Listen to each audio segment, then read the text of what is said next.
don't know if the video's live, but the mics are. If it's live, the mics are live. Clutch. So there's your warning. It's a hot mic.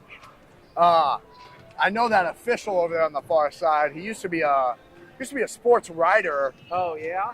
In Hutch, and now he works for Hutch JUCO, and I'm part of their athletic sports information staff. So I was giving him a hard time. I was like, "You can't get away from the Friday nights, can you?" He's like, "Nope."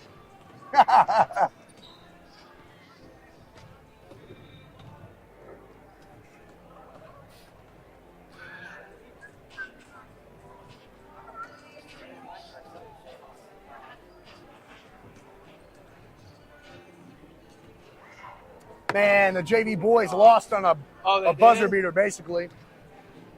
They were down by 10. They came all the way back and tied it. Yeah, those aren't starters. Those are up there.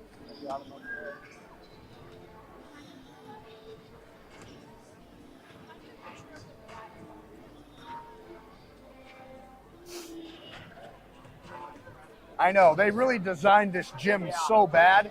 Yeah, why they didn't put that scoreboard here we've said it makes before. no sense.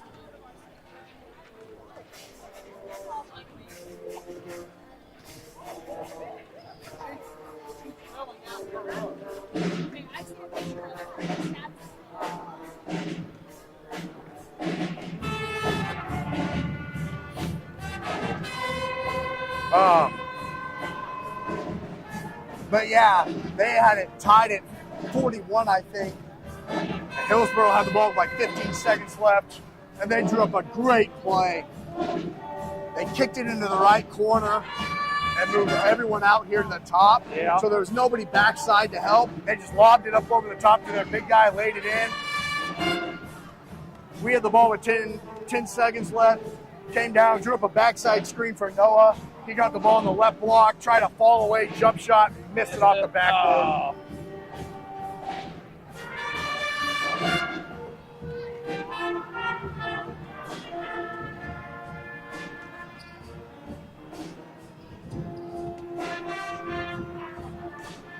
What's this?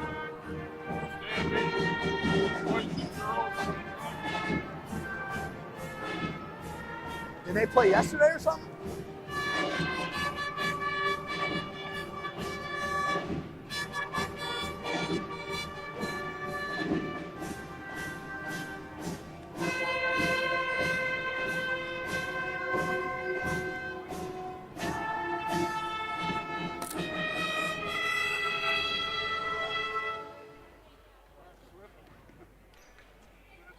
Yeah, I don't think it's going to get much better tonight.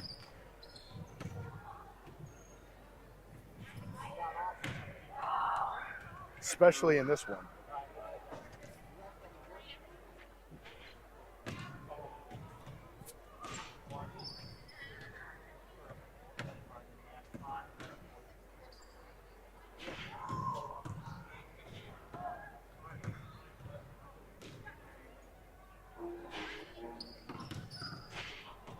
Where'd you come across that article on that that proposed bill change? So the Kansas Association of Broadcasters sent it to me. Yeah. Because they're the ones that are saying, hey, this needs to get passed. Yeah, that would be nice. Because Keisha signed that stupid deal. Yeah. And so, yeah, the Kansas Association of Broadcasters are like, we're getting screwed here. Yeah. Like our broadcasters, our local guys are getting screwed. Yeah, especially like the visiting teams. You know, that's the way it should be. Yeah, absolutely. You know, if a school like Boiseton or Cheney has an exclusive deal, that's fine, but it shouldn't block the visiting team from coming in. Exactly. Yeah, the thing that I'm happiest about is with state tournaments is that local guys can go and video their state tournaments, so that do radio, so that people don't have to subscribe to NFHS just to watch it. Like I wanted to watch Eudora in their state championship games last year, but I had to pay for the thing, and the broadcast quality is terrible. Yeah, that'd be nice to see it get changed.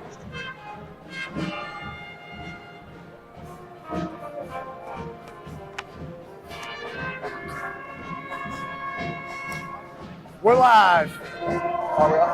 All right. Yeah, I would love that. Yeah. Is our audio on? I'm assuming so. I'm assuming What's that? our audio is Problem. live on there. I'm assuming. Problem. Let's see.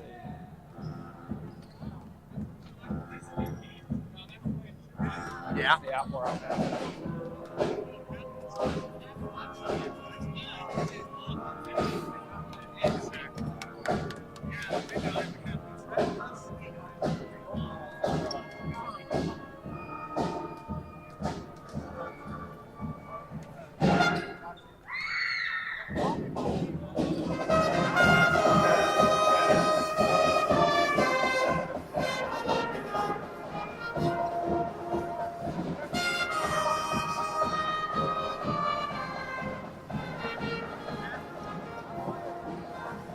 Well, I'm happy these games are on Monday because I'll get to watch the K-State KU basketball game. The problem is they put the Cowboys on Monday night, so I'm going to miss their playoff game. Ain't that a bummer? Yeah. Try for the best, though.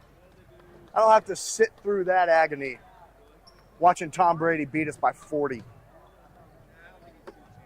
Yeah. Don't be a Cowboys fan, man. Don't do it. That's for everyone tuning into the stream. Don't do it. So it's probably for the best. I get to watch the Greenbacks instead of yelling and screaming and watching Tom Brady beat my Cowboys in the playoffs again. May rough. Even though we are far and away the better team, we won't win.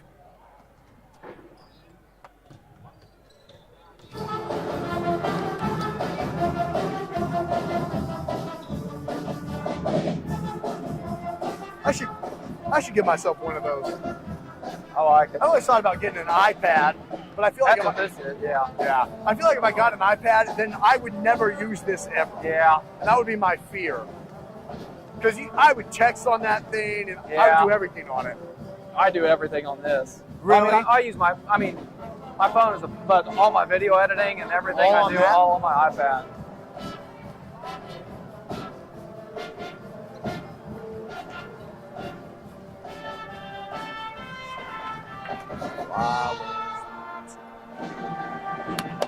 What is Hillsboro's record?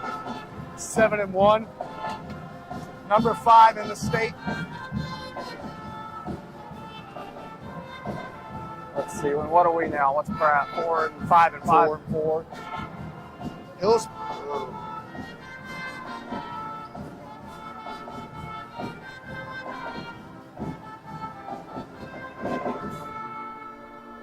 They haven't played anybody spectacular. And Southeast of Saline is probably the best team that they've played, and that's the one loss that they have. Yeah. But I said that about Haven, and they beat us by 30. So.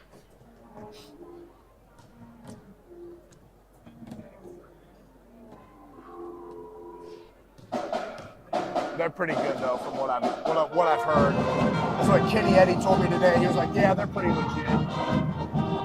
We'll see.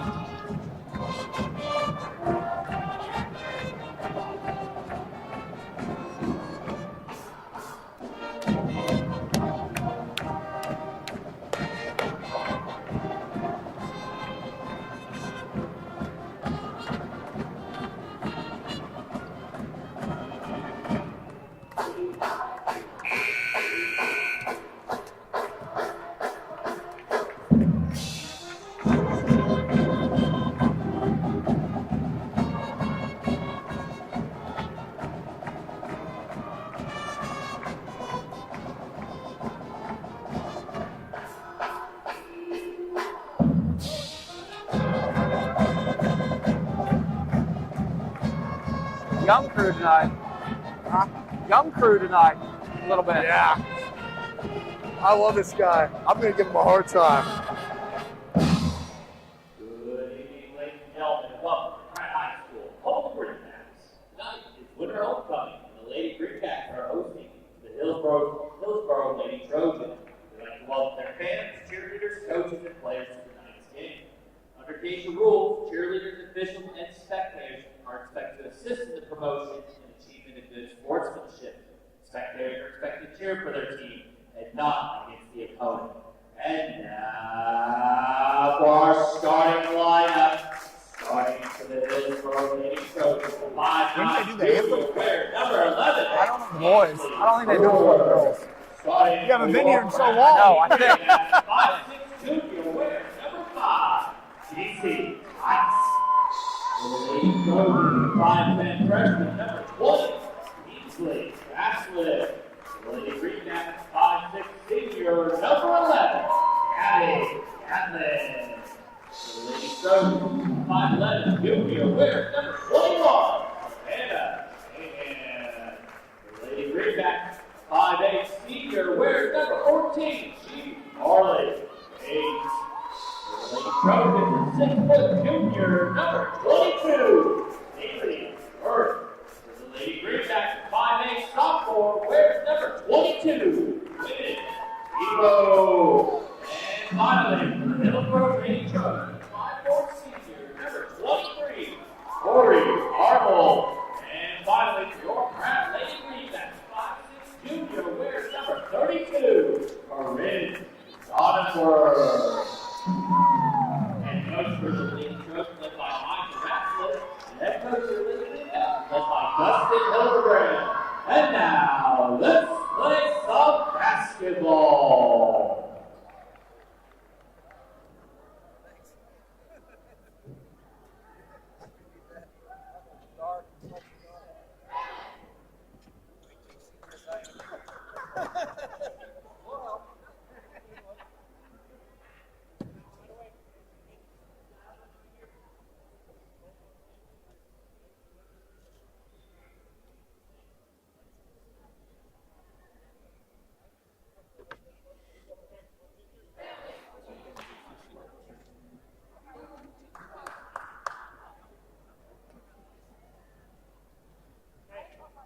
Bill's got the pink hat on tonight. That's kind of cool. I like it. I like that.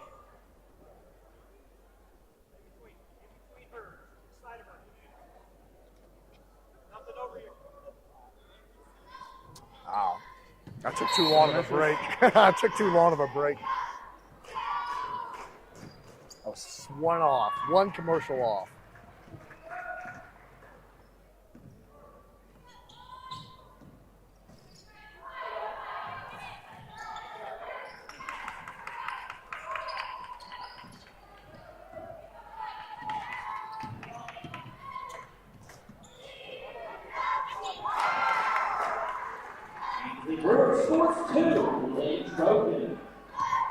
Thanks so much to Carl Rada back in the studio, Austin McNorton and Cody Eastis here with you live in the swamp for the first time in 2023. Boy, it feels good to be home. You're tuned in to Varsity Greenback Girls Basketball here on this Friday night as your Greenbacks play host to the number 5 team in Class 2A, the 7-1 Trojans of Hillsboro. 7:19 to go here first quarter. It's Hillsboro 2. Pratt 0, and JC's Ty steps to the free throw line. Your Greenbacks 5-4 on the season. Hillsboro 7-1 after Pratt comes off of a loss on Tuesday night to Heston, 47-14. We're in that game.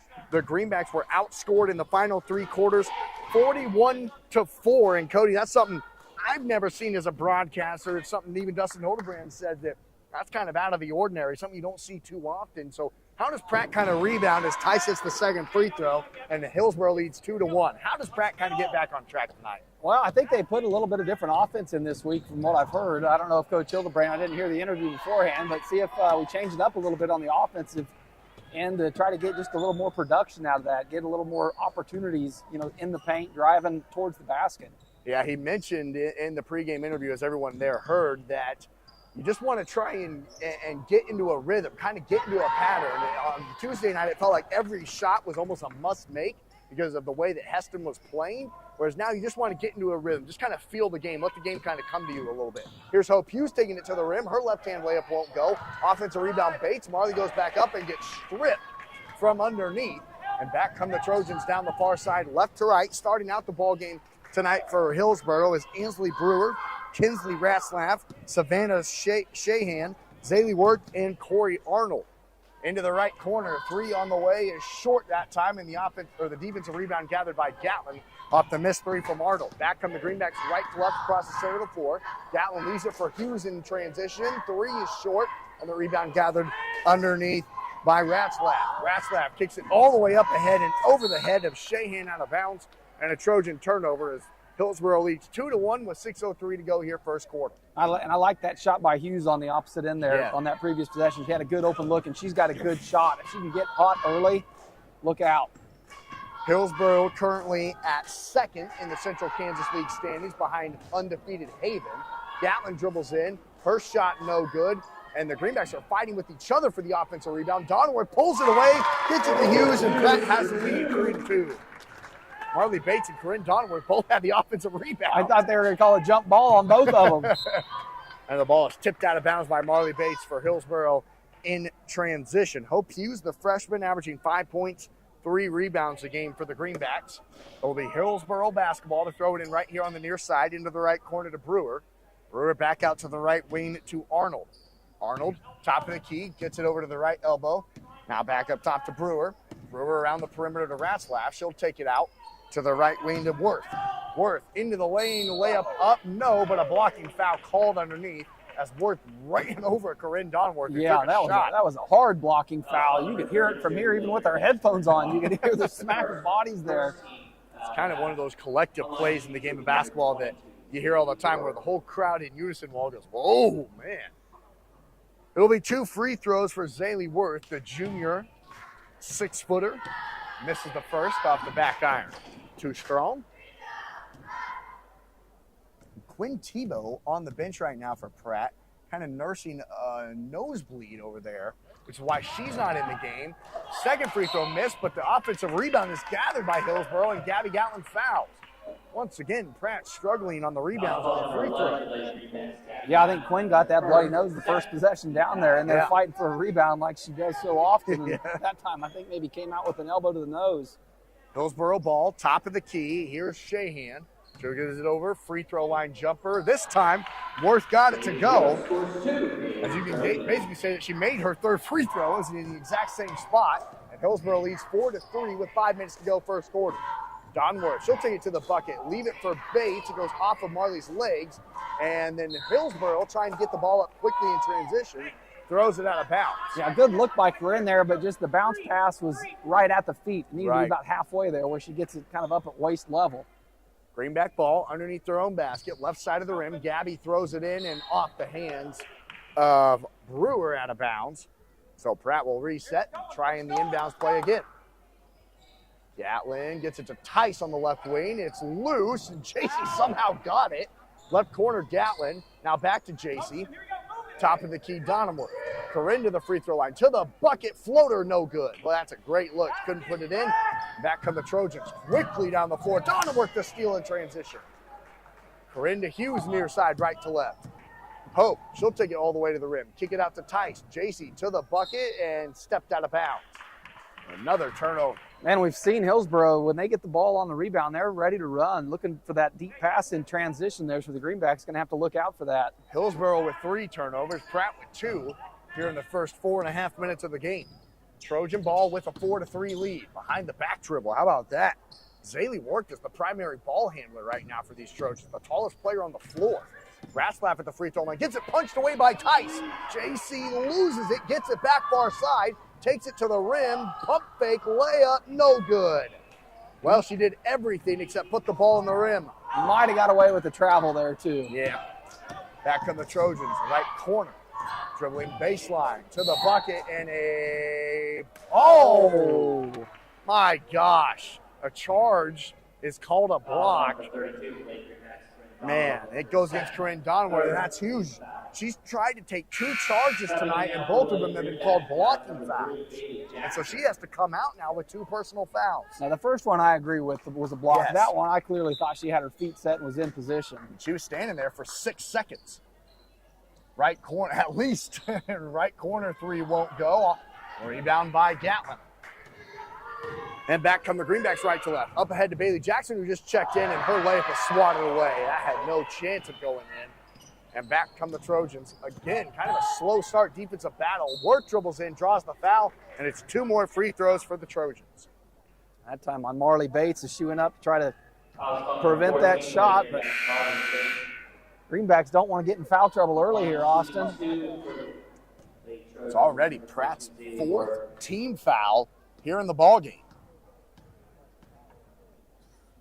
We haven't played 5 minutes yet. As Worth gets the first, she has 3 points now to lead all scorers. And checking into the ball game is McKenna Reed, the 5'5" senior for Hillsboro. This time Worth got them both. She missed her first 2, got those 2. She has 4, and Hillsboro leads 6-3 with 3.5 to go first quarter. Right to left, Tice takes it over to the right corner to Gatlin. Gabby around the perimeter to Hughes on the left wing. Hope hands off to Jackson. Bailey to the right wing to Tice. She'll dribble in, lose it, get it to Hughes. Hope a pump fake, spins, kicks. Now Tice dribbles baseline again and throws it away. Another turnover. Each time she's tried to dribble baseline, she's turned it over. Hillsboro takes it left to right. Free throw line, jumper, good. How about Zaylee Worth in this game? She has 6, all at the free throw line. Yeah, you can't give her that shot there. Apparently, she's not going to miss from there. That's too easy. Yeah, 2:53 to go here first quarter. Hillsboro leads 8-3. Gatlin up top to Hughes. Hope dribbles, gets it to Tice. JC back to Gatlin. Gabby back up top to Tice. JC dribbles over to the right elbow, back up top to Gatlin. Gabby gets around the defender. Free throw line jumper is good.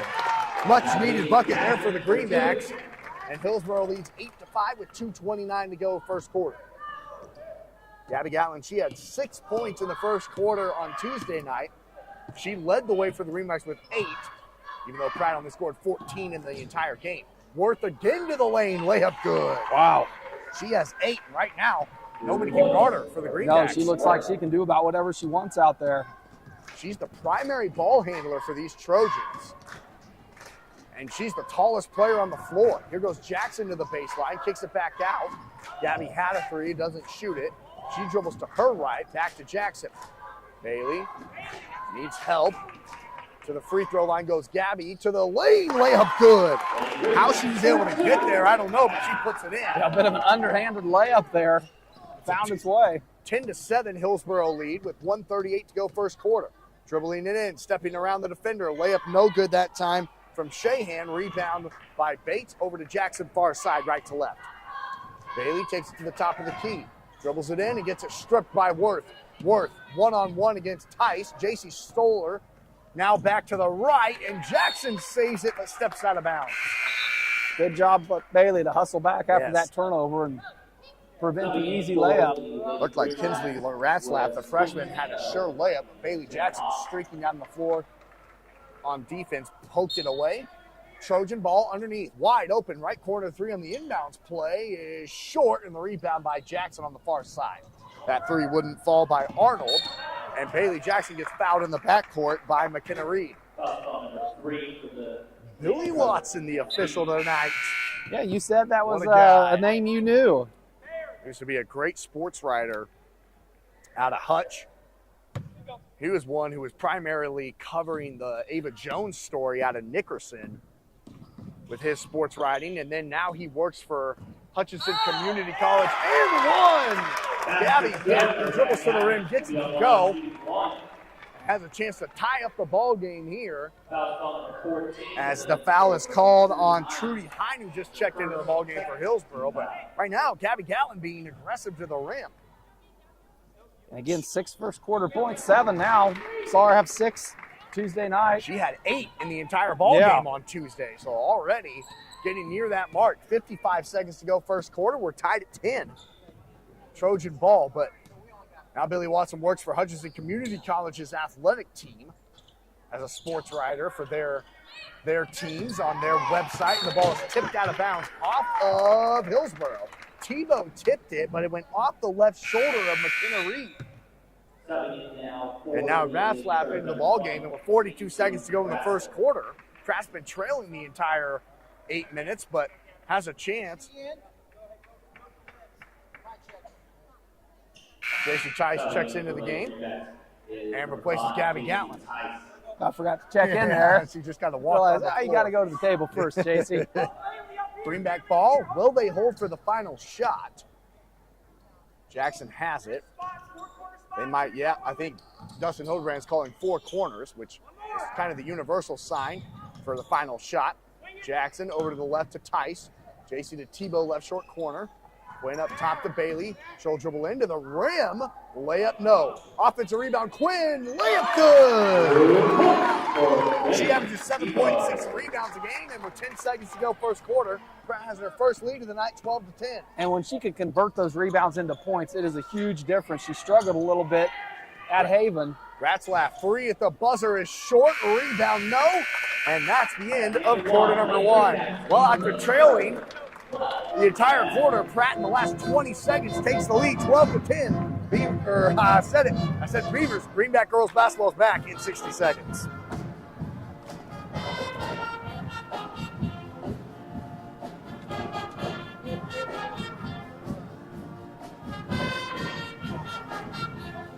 Good quarter. It was. Good to see Gabby come on strong there.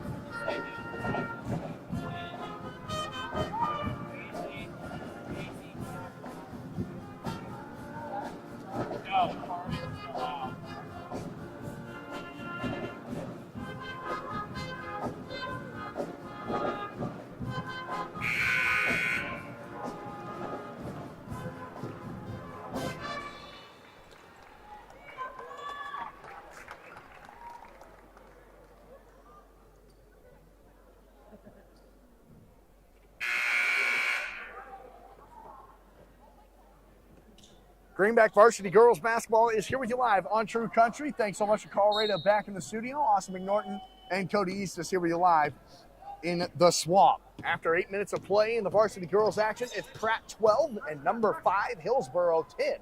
Greenbacks are leading the number 5 team in Class 2A. Hillsboro, sitting at second in the Central Kansas League right now, has the basketball. Right elbow, now over to the right wing to Ratzlaff. She'll dribble and hand off to Arnold around the perimeter. Good defense by Bailey Jackson on the perimeter. Now here's Ratzlaff again, over to the left wing to Shahan. She'll dribble around. Great defense. Now Shahan gets into the lane. Layup is good off the glass. Tough bucket. Good defense by the Greenbacks there. Just a tough bucket. 7:20 to go first half. We're tied at 12. Greenback ball right to left. Tice dribbles over to the wing on the left. Gets it to Tebow around the perimeter. Now to Gatlin. Gabby dribbles in. Picks it up top to Tebow. Quinn to Jackson to the free throw line. Bailey turns it over. Has been a problem for her this year as the turnovers have plagued her. Here's Ratzlaff right block out to the right wing, dribbling it in. Right hand floater is good by Worth. Wow. She has 10. I thought Shahan's shot was tough the previous possession. That one Worth just put up and got to fall. One up that. Hit off a back iron a couple times and fell. And Hillsboro retakes the lead 14-12 with 6:35 to go here second quarter. Here's Tice on the left block. Jason dribbles baseline. Reverse layup is no good. Rebound is won by Hillsboro, but saved into Tice. And JC resets the offense. Tice picks her dribble up on the left wing and gets it over to Jackson on the right. Bailey over to Gatlin, right corner. Back up top. Now Bailey dribbles to the right again to Gatlin. Gabby to the free throw line. Throws it away. Worth was waiting for that and stole it. And JC Tice picks up a cheap foul there just to prevent the fast break. Still that Greenback offense, still kind of seeing it stall out. Nothing opening up, just not able to create anything. Hope Hughes into the ball game, replaces Bailey Jackson. As Tice picked up her first personal foul. It's Pratt's 5th team foul. With 6:09 to go here second quarter. Hillsboro 14, Pratt 12. Trojan ball left to right. Top of the key, Arnold. She gets it stripped by Hughes. Now back into the hands of Worth. Right hand layup, no, but a foul called late. Oh, that was a late whistle. I thought it was a clean block. That one goes against Gatlin. Her second personal foul, and Pratt's 6th team foul now. And Worth again gets to step to the free throw line and shoot 2. And missed it off to the right. What is she now? 2 of 5 at the free throw line? Yeah. That's about the only place she isn't hot from. Right. She doesn't miss from the floor. Second one, got it. She has 11, And Hillsboro leads it 15-12 with 5:55 to go here first half. Right to left, Tice hands it off to Tebow, dribbling with her left hand. Skips it over to Gatlin left corner. Gabby back out to the right now. Tice to the free throw line. Dribbles in. Gabby, left elbow, probably should have shot it. Gets it to Tebow instead. Now Hughes takes it to the free throw line. She hands it off to Gabby to the right block. Way up good. Wow. Falling back off of 1 foot, kind of a Dirk Nowitzki style fadeaway one-legger there. Gabby Gatlin, mostly known for her outside shooting and pull-up jumpers, has had 7 points at the cup tonight. She has 9 now, 2 of those coming at the free throw line. And a foul called on Marley Bates on the backside rebound, and that's number 7 for the Greenbacks now. Yeah, Greenbacks in the bonus earlier. Well, Hillsboro, I should say, in the bonus early with the foul trouble for the Greenbacks. So 1-1 for Arnold as Jenna Haas into the game for Bates, who just picked up her second. So Marley has to sit for at least the remaining 5:13 to go here second quarter. Corinne Donnerworth also with two fouls for the Greenbacks. And the first free throw is rattled in by Arnold, her first point of the night. It's Hillsboro up now 16-14. I thought you were trying to do the math there of the difference. Like it's 2 points, Austin. It's 16-14. Normally that is the case, honestly. Normally that is the case. Now it's a zone defense for Hillsboro, which, boy, we saw the Greenbacks on Tuesday night. Heston went to a 2-3 zone, and Pratt scored 4 points the rest of the game. And we wondered if future teams would see that film and say, okay, let's try that. It seemed to really stymie the Greenback offense. Pratt was leading 10-6 at the end of the first quarter on Tuesday night in Heston. They ended up losing the game 47-14. So doing a quick math in your head, that's 41-4 in the final 3 quarters. And it was 2-3 zone from quarter number 2 to the end of the game. Pratt scored 4 points. And now here, Hillsboro's in a 1-3-1 zone. How do the Greenbacks attack it? Tice nearly throws it away. Here's Gabby in the right wing. She'll dribble it all the way back out to half court. Now Tice left wing, dribbles in and throws it out of bounds. Hughes saves it into the hands of Worth. She'll take it to the free throw line. Now to the right block, layup no good. Offensive rebound though for Hillsboro. Worth out to the left wing to Ratzlaff. 3 in and out, rebound Tice. So Hillsboro can't capitalize after the Greenback turnover. Tice has it in the backcourt. She'll take it to the left. Now throw it all the way to the right corner to Gatlin. Gabby to Hughes. Hope to the free throw line. Bounces it to Tebow. Quinn dribbles baseline. Kicks it into the right corner. 3. Good! Gabby Gatlin. She has 12. Yeah, what a big bucket there. We're tied at 17 with 3:55 to go here second quarter. Gabby Gatlin with 12. Zaylee Worth with 11. It's basically one-on-one right now. Here at the top of the key is Shahan. She falls to the ground, gets it to Ratzlaff left corner. Back up top to Worth, who likes to go one-on-one. Quinn Tebow guarding her.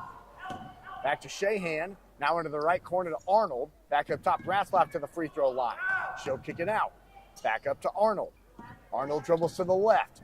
Cut off, throws it down low, and it's stolen away by Jenna Haas.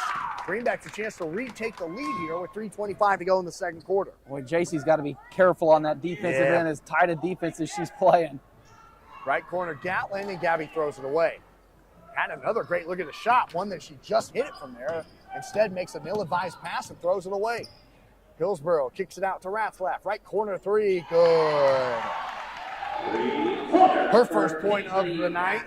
And Hillsboro back up 20-17 with 2:58 to go second quarter. Right to left come the Greenbacks. Tice to Gatlin, or Tebow, I should say. Quinn in left short corner, Jay is good. She has 4, and Hillsboro takes a timeout. 2:49 to go second quarter. It's Hillsboro 20, Pratt 19. Greenback basketball is back in 60 seconds. Full timeout has been called by the Greenbacks.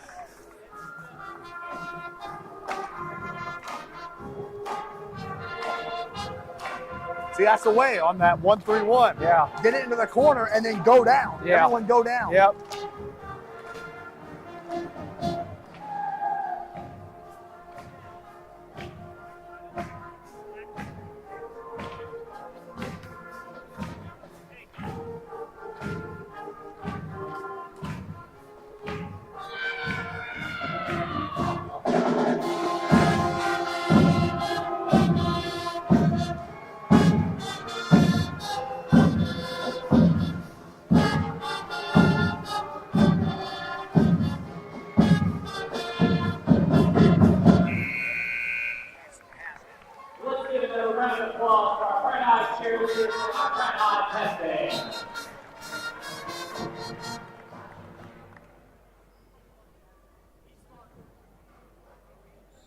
Thanks so much to Carl Rada back in the studio. Austin McNorton and Cody Easton here with you live at Pratt High School for the first time in 2023. And man, it feels good. It's the first home game? It's the first home game. Year? Yeah, Wow. it's the first home game in 2023. We ended 2022 at Nickerson. And then we've been at Kingman, at Haven, and at Heston. Pratt back at home. Left corner three for Hillsboro. Coming out of the timeout. Won't go. Tebow the rebound. Quinn will take it. Throw it up ahead to Gatlin. Layup. No good. What a pass, though, by Quinn Tebow. Gabby just couldn't make the layup. And back come the Trojans. Right wing Ratzlaff as Hillsboro leads 20-19. Now Bailey Jackson with the steal. Dribbles up top to Tebow. Quinn to the lane. Layup good with the left hand. She's got 6, and Pratt retakes the lead 21-20 with 2 minutes to go in the half. These officials letting them play a little bit. There's been some bumping and no whistles, and as long as it's consistent all game, I'm fine with it too. Yeah. And it has been so far in this first half. And now Hillsboro on the next possession, they throw it away out of bounds. And it will be Greenback ball to throw it in here on the near side. Donenworth up top to Tebow. Went over to the right short corner to Jackson. Bailey over to the left corner. Gatlin another three. Air ball. Another good look that she couldn't get to go that time. Pratt still with a 21-20 lead. 1:38 to go second quarter. Up top Worth. Over to the right wing to Reed. Reed has it. Dribbles baseline. Throws it all the way to the left. Ratzlaff a three. It's no good. Rebound Gatlin. And Gabby will let everyone run down the floor and bring it up the center right to left. Now crosses over to her right hand and hands it off to Jackson in the corner. Bailey dribbles with her left hand and throws it away again. Back come the Trojans down the near side. Left to right. Worth has it. She'll take it to the free throw line, her favorite spot. Didn't shoot it. Gets it to Reed instead. Left corner three is short. Rebound Marley Bates. So Pratt turns it over again, but Hillsboro not able to capitalize, and now Pratt will slow things down right to left. Over to the right, now free throw line Bates. Marley gets it to Gatlin in the right short corner. Gabby takes a screen to the left, up top to Jackson. Bailey needs help and throws it away again.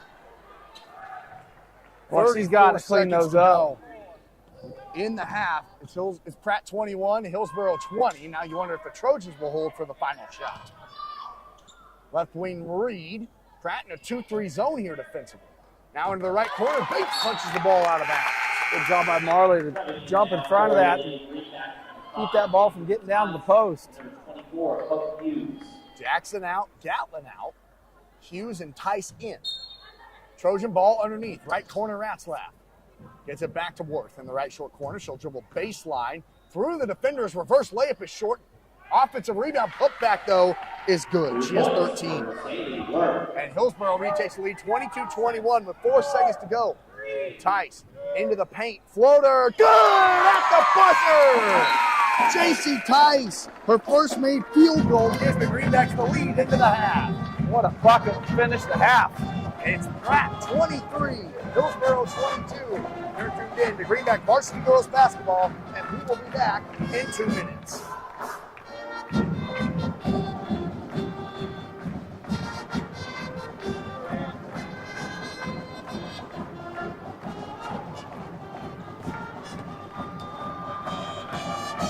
Good half. Great half. And it could have been cleaner, too. I agree.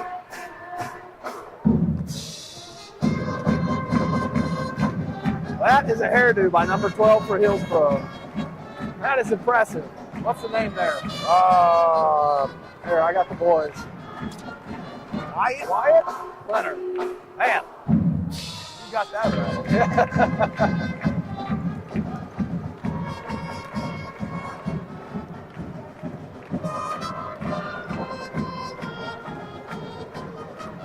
Got Coach coming up. Probably. Yeah, he's right here. Oh, there he Here's is. that mic too. Put that one. Put that guy on. That way everybody can hear the bald guy talking that they can see up there. That's right. People at home. You're live still now. Yeah, so I know. careful what you say. I know.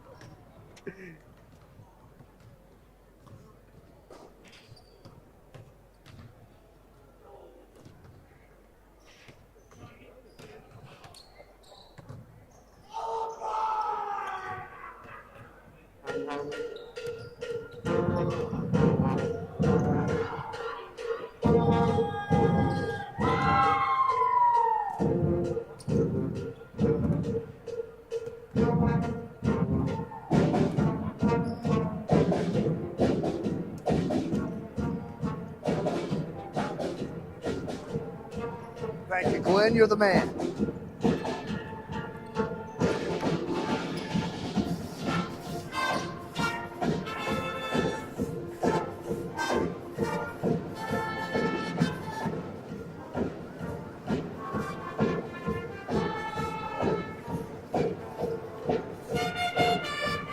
Thanks so much for calling right back in the studio. Awesome ignoring here with you live in Pratt High School for the first time in 2023.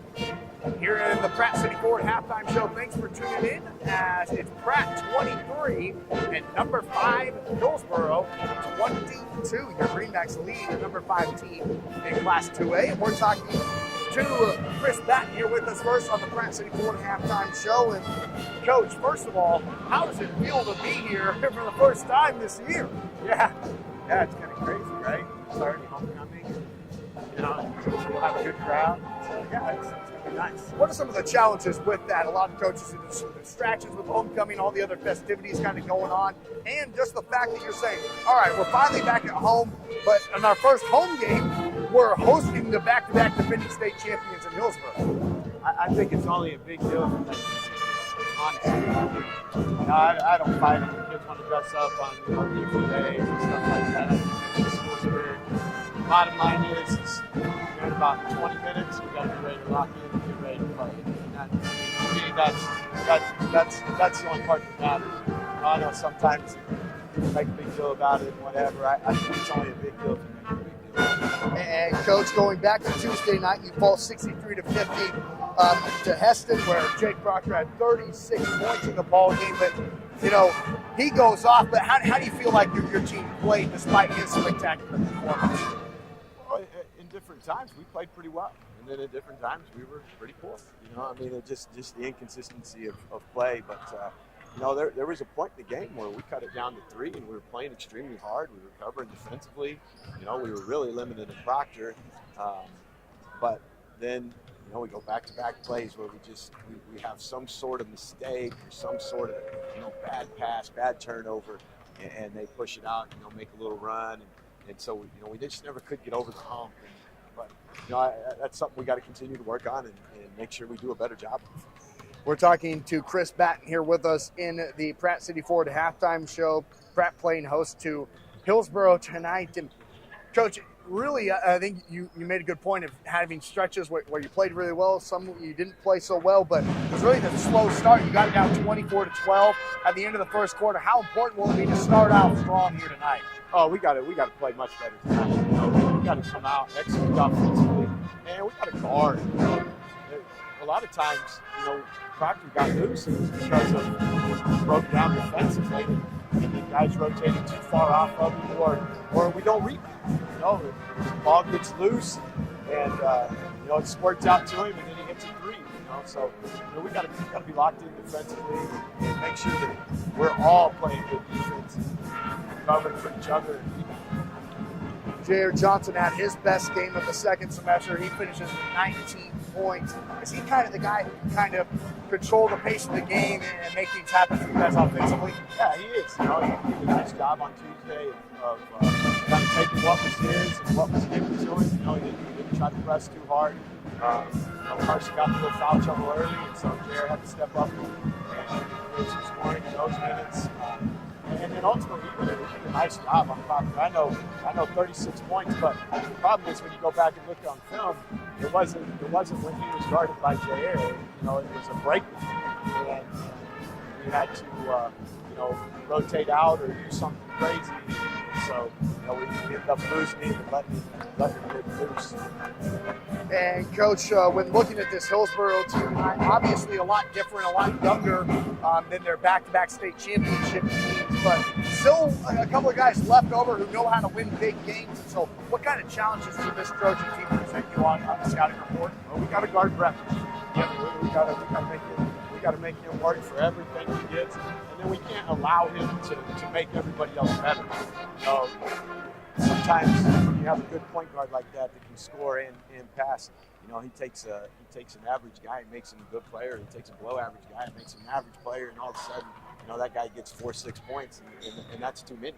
That guy hadn't scored in any game or whatever, and so we got to make sure we can stay in front of him, limit his opportunities, but then we can't break down defensively and let other guys become contributing factors. We got to do a much better job on the glass tonight. We can't allow second chance runs. It's just killing us right now, and it's a mentality. If you want to box out, go box out. We do a box out drill sometimes. Hey, everybody goes box out. Afraid of running. The game, afraid of losing. Let's go do it. But, we just got to continue to work on that and get better.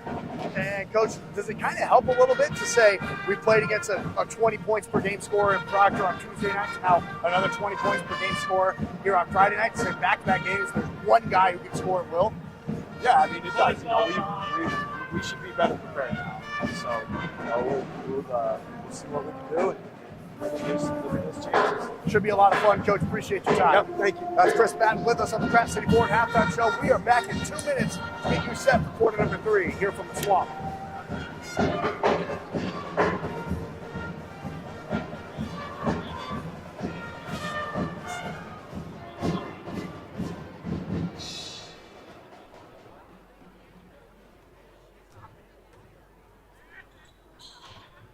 I think we're playing pretty well, Glenn. Just clean up some of the turnovers. Yeah, that was crazy. I've never seen anything like that.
Greenback basketball is here on True Country on this Friday night. We're here at Pratt High School for the first time in 2023. And here in the varsity girls action, we are starting out quarter number 3. Pratt with the basketball and a 23-22 lead. Here's Corinne Donwood, backdoor cut. Gatlin lays it in with the right hand. And that looked like something that Coach Hildebrand probably stressed at halftime, and they come out and execute it perfectly. Pratt has their largest lead of the night, 25-22 with 7:33 to go here in the third quarter against the number 5 team in Class 2A. Arnold dribbles to the right, gets it poked by Donworth, and Corinne stole it somehow. How about that play? Yeah, good job to keep herself in bounds. Pratt with a 3-point lead and the ball now. Here's Donworth on the left, gets it up top to Tice. Now Bates on the right wing. Marley in down low to Tebow, layup blocked. Right. Coach Hildebrand not happy with the way that was called. I've been consistent with such physical play here tonight. Here in the left corner, a pump fake 3 by Arnold, back up top to Worth. Worth gets around Tice to the rim. Her layup up and one. And that might cause Dustin Hildebrand to come unglued. He wanted to foul on one end, foul's called on the other end. And about the same amount of contact on both shots going up. And that's Marley Bates' third foul there. She's going to have to be careful. As Worth gets it to go, she has 16 points. And we're all tied at 25 with 6:50 to go here, third quarter. Left to right, Tice. Over to the wing to Donahue. Corinne up top to Gatlin. Gabby over to the right to Tebow. Quinn backdoor cut Bates and gets stripped and stolen away by Worth, who read that the entire way. Zaley takes it herself to the free throw line, kicks it out right corner, Ratzlaff, and gets it back on the wing. Back over to their left. Now up top to Arnold. She'll dribble in, get it back to Worth right corner. She'll dribble baseline, 1-on-2, cut off, up top to Ratzlaff. Now into the left corner. Dribbling in into Shahan. Spin move, layup, banked in. Tough bucket. She has 4, and Hillsboro retakes the lead 27-25 with 6:08 to go here, third quarter. Tice dribbles over and hands to Donworth. Corinne over to the right wing to Tebow. Quinn gets it over to Tice and through her legs and off the hands, they say, of Worth, out of bounds. Some of those passes across the court, they're getting tipped every single time, Cody. Yeah, they're just going right through at chest level. You know, they're not getting high enough to kind of get over that defender that's jumping it on that skip pass. Greenback ball, top of the key, Tice. Dribbling with her right hand. Now dribbles and hands to Gatlin, who will dribble over to the left to Donahue. Corinne to Bates at the free throw line. Marley over to Tice right wing. Now to Donworth on the elbow. Corinne to the lane. Missed the wide open Oh, the layup. buckets you got to have there for the Greenbacks. Great look for Corinne. Now Worth takes it down the floor. Pratt back into 2-3 zone now defensively, which kind of slowed Hillsboro down a little bit in the second quarter. Pratt saw how effective a 2-3 zone was on Tuesday now runs it themselves. Here's Worth on the right wing, gets around Tice to the lane, step through, and goes to the line to shoot 2 more. Almost got that shot to fall somehow as it rolled around the rim a bit. Number 22. And that one's on Tebow. Only Quinn's first personal foul, though, so that's good for the Greenbacks. That is Pratt's second team foul here with 5:16 to go here, third quarter. Worth again at the free throw line. This one's no good. What's she shooting out the line, Cody? Oh, that puts her 4 for 7. 4 for 7. 4 for 8. 4 for 8. 50% mark. Second one up and good. She has 17. It's a 28-25 Hillsboro lead. 5:12 to go, third quarter. And now a timeout taken by Dustin Hildebrand. 5:09 to go, third quarter. Hillsboro 28, Pratt 25. Varsity girls Greenback basketball. We'll be back in 30 seconds.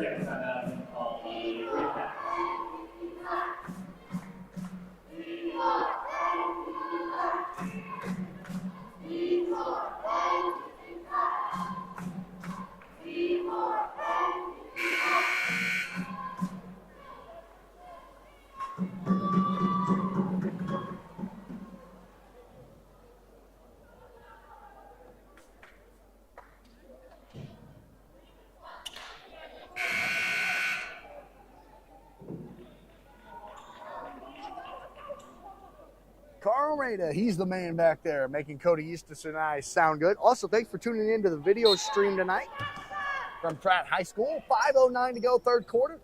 It's Hillsboro 28, Pratt 25. Greenback ball out of the Dustin Hildebrand timeout. Here's Gatlin dribbling to the bucket, layup, no good.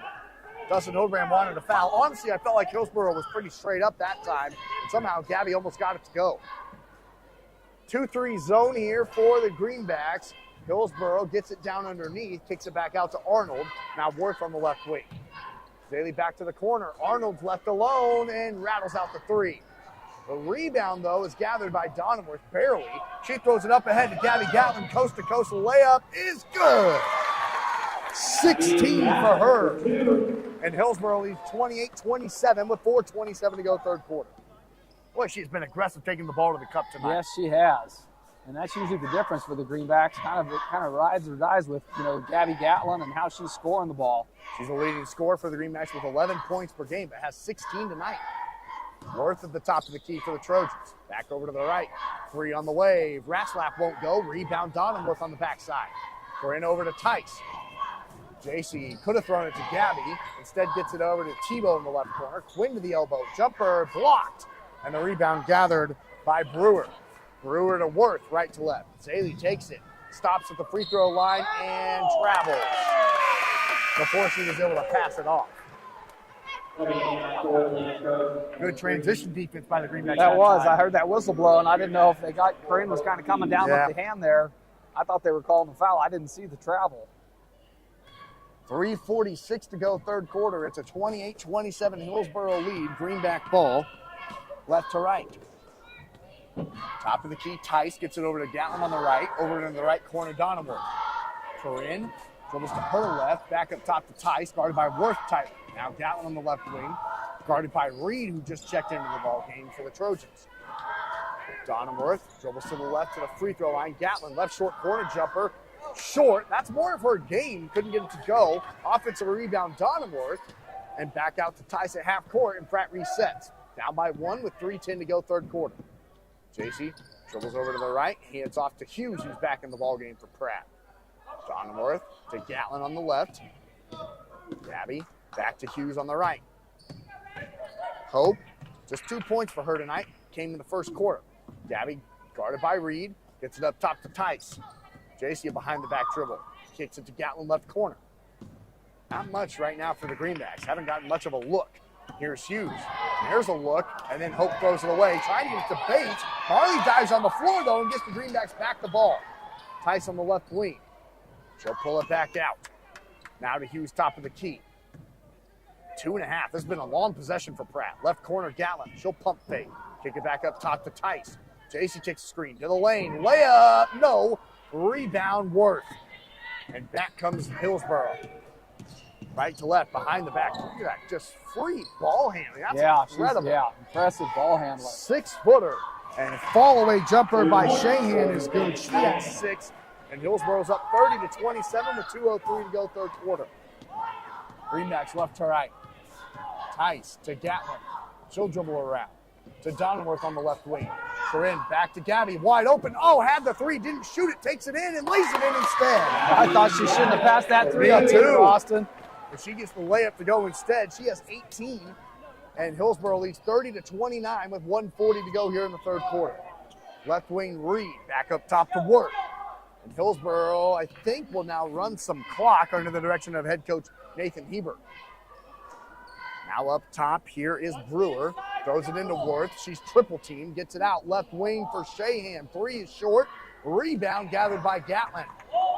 Gabby on the far side. Gets it over here to Hughes on the near side, left to right. Hope into the corner to Tice. Gets it back on the wing. 1:12 to go. Pratt down 30-29 with the ball. Donenworth throws it away, and Tice fouls. And Dustin Hovan furious with that pass by Corinne. That was so bad. And a careless turnover. Yeah, and it turns into kind of just a makeup foul, trying to reach for the ball, trying to get it back when you shouldn't. Tice, her second personal, Pratt's third team foul. And head coach Nathan Hebert calls a timeout. 66 seconds remain here in the third quarter. Greenback girls basketball will be back in 60 seconds. Is my math wrong? Very well could be. No, I gave that 2 to Shahan, had that last 2, didn't she? Yes. I had, yeah.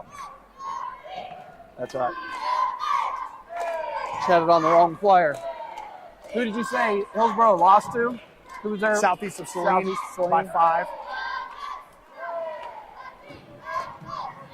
Yeah. I don't know what I'm looking at there.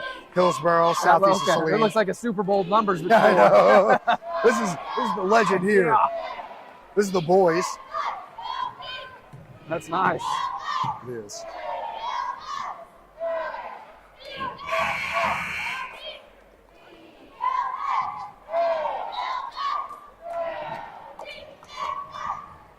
Their boys have been in a lot of close games this year. Yeah. Well, hope it's another one tonight. Me too.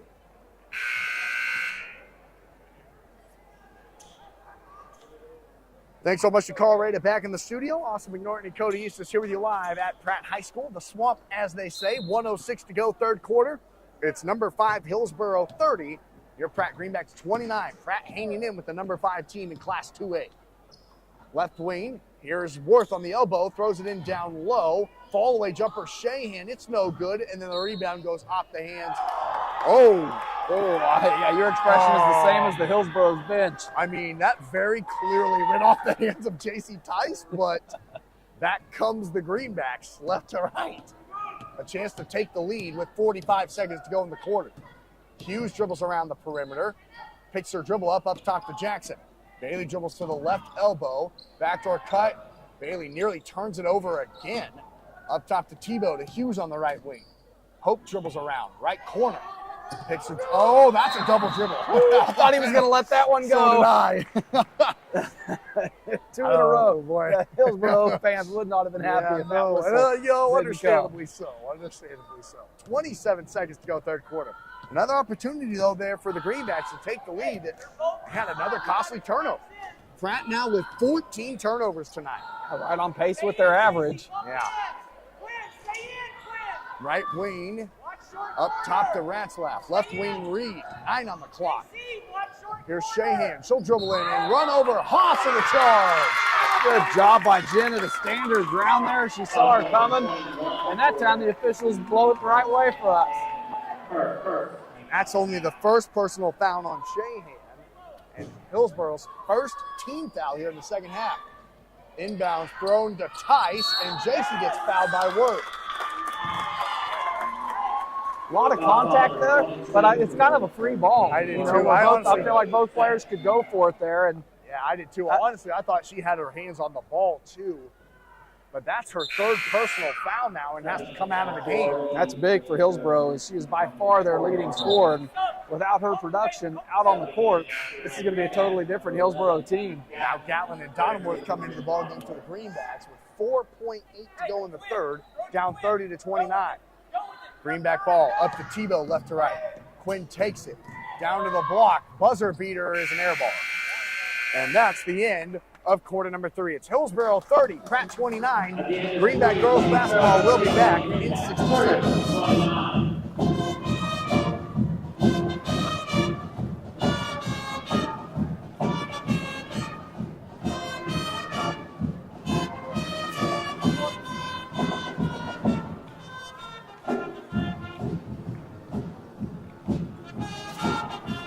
Again, only 2 free throw attempts for the Greenbacks to this point. Wow.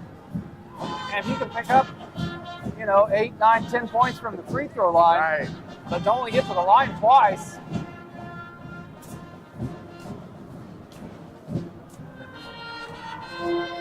Yeah, that's tough.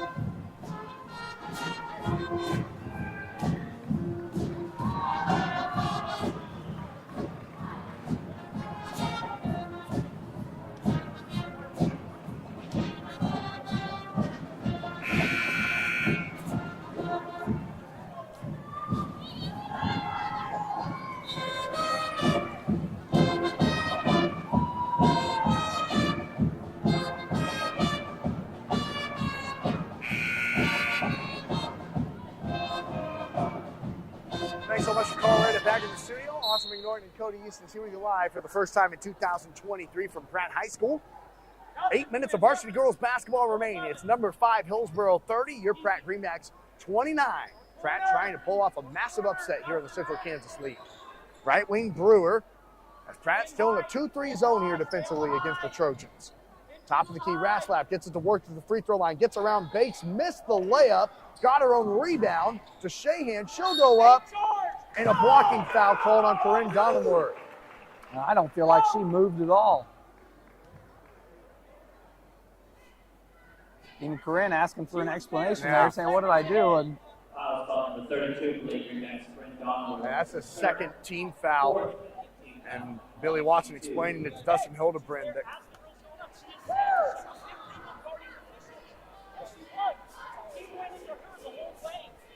Dustin Hildebrand furious with the call, wanted it to charge. The second free throw is good. So just 1 of 2 from the line that time for Shahan. She has 7. And Hillsboro leads 31-29 with 7.5 to go in the ball game. Donworth has it far side, takes it up top to Tice. Wide open 3 is bricked off the back iron, and the rebound by Arnold. Boy, good look there for Jason. that was a good look. Could have given Pratt the lead, but back come the Trojans. Over to the left to Arnold. Pratt still in a 2-3 zone here. Arnold just kicking it back and forth with Ratzlaff. Now Arnold has it again on the left. Dribbles back to the right to Ratzlaff. She'll try a three off the other side of the rim and an air ball out of bounds. Worth almost tracked that down, didn't she? Yeah, and you can tell the offense is trying to run its way through Worth there. She's kind of looking for it at the top of the key there, kind of at the free throw line, but the Greenbacks defense, a good job there to just not let her get it. Pratt down 31-29 with 6:50 to go. Here's Gatlin at the top of the key. Getting it to Donworth on the left. Corinne gets it to Gatlin right corner. She'll dribble baseline. Floater. Good! She's got 20, and we're tied at 31. And Gabby, the only scorer for the Greenbacks since halftime. Making things happen offensively. Arnold on the left wing. Back up top. Over to the right to Brewer. Brewer back to Ratzlaff, top of the key. She'll get it over to the left. Arnold has it. Back up top. Ratzlaff to Worth now in the left wing. Zaley dribbles in on Gatlin. Kicks it out left corner. Arnold a three. Short. Rebound by Donworth. Corinne takes it, leaves it for Tice. JC to the rim, should have shot it, get it to Gatlin, and Worth swats it away. But then it goes out of bounds, she couldn't save it. Yeah, I think JC was just a half a second too late to give it to Gabby, and then she decided to. Worth was there for the easy block. Gave time for Worth to get in there and get a hand on it, and it was a clean block. Yeah, tied at 31, Greenback ball with 6:03 to go in the ball game. Tice dribbles all the way out to half court. Worth nearly poked it away. Now Tice needs help and throws it away. Bad turnover. Worth in transition. Coast to coast layup is good. She's got 19, and oh man, that's a costly turnover for Pratt. 5:50 to go in the ball game. It's Hillsboro 33, Pratt 31. Greenback basketball's back in 30 seconds.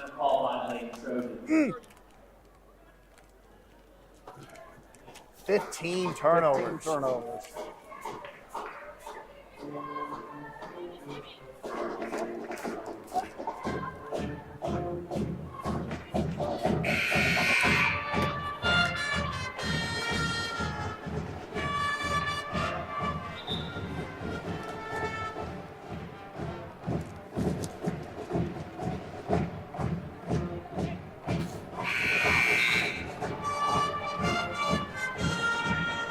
Thanks so much to Paul Rada back in the studio. Austin Norton and Cody Easton here live on True Country. 5:50 to go here in the ball game. It's Hillsboro 33, Pratt 31. Here in the varsity girls action. Pratt trying to upset number 5 in Class 2A and number 2 in the Central Kansas League.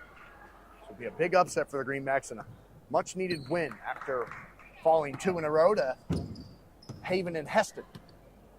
Gatlin gets it over to Donworth, left wing, and Corinne throws it down low to Tice, who has a lane and goes to the line to shoot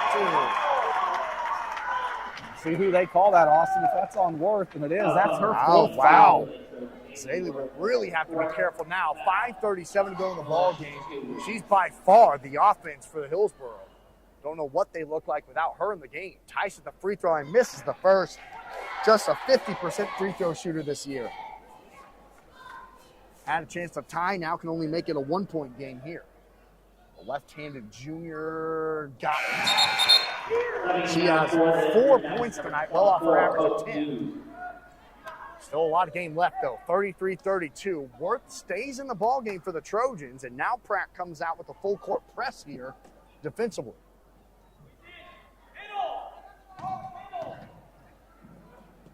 Worth and Arnold break it. Worth now to Ratzlaff at the top of the key. Gets it in, and Bates strips it away. Marley Bates a steal into the hands of Gatlin. Pratt with a chance to take the lead now. Over to the right to Hughes. Right corner three. Short. And the rebound is won by the Greenbacks at half court. What a hustle by Marley Bates. Now back to Hughes. Top of the key, Tice. JC dribbles in to the bucket. Layup no, and a rebound by Worth. I like that, though. I like JC being aggressive and going at Worth, knowing she's got 4 fouls. Here comes Zaley to the rim. Out to the top to Ratzlaff. Back to the left to Arnold. Arnold bounces it into Shahan. Back to Worth. She'll try a three, and it's short. The rebound is off the hands of Hillsboro. Oh, it's off of Gabby Gatlin out of bounds. Yeah, a long rebound coming off that missed three. Corinne Donworth back into the game for the Greenbacks. Replaces Gabby Gatlin. 4:48 to go here in the ball game. It's a 33-32 Hillsboro lead with the ball underneath their own basket. Arnold has it. Gets it over to Worth left corner. She'll dribble baseline to the rim. Shot up and good. She's got 21. And Hillsboro leads 35-32 with 4:41 to go in the ball game. Greenback basketball will be back in 30 seconds. Boy, it'd be big if she could pick up her 5th foul. No, Jason's just got to keep taking it at her. Yeah. That's so smart of her to do Be that. aggressive. Take it at her, try to get to the rim.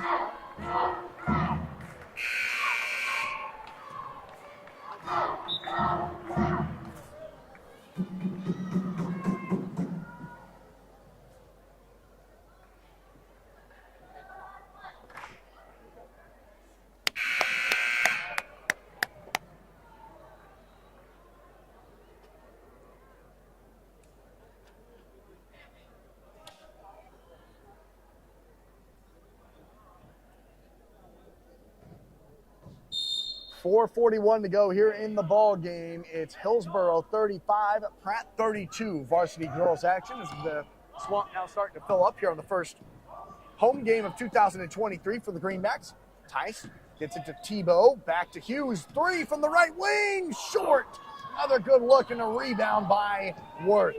Zaley throws it up ahead to Shahan. She'll take it in and get fouled.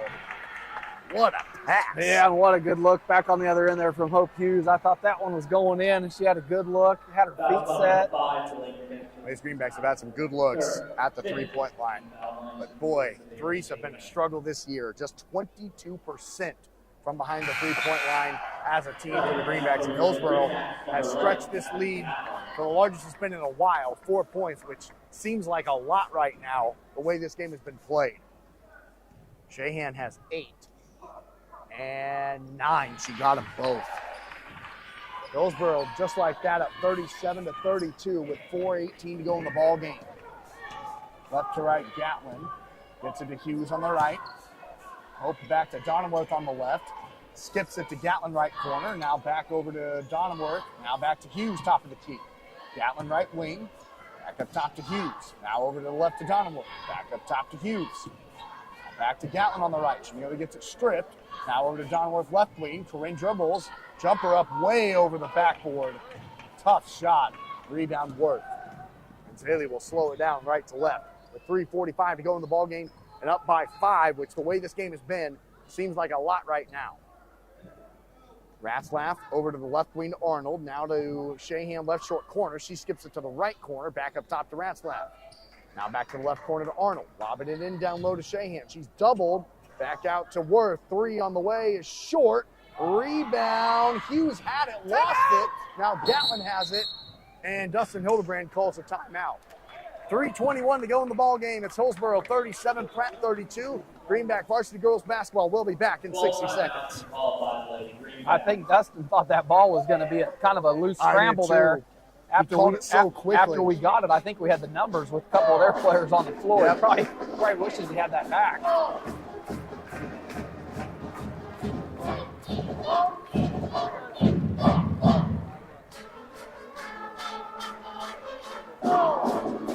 Need a bucket here, Bass. Yeah.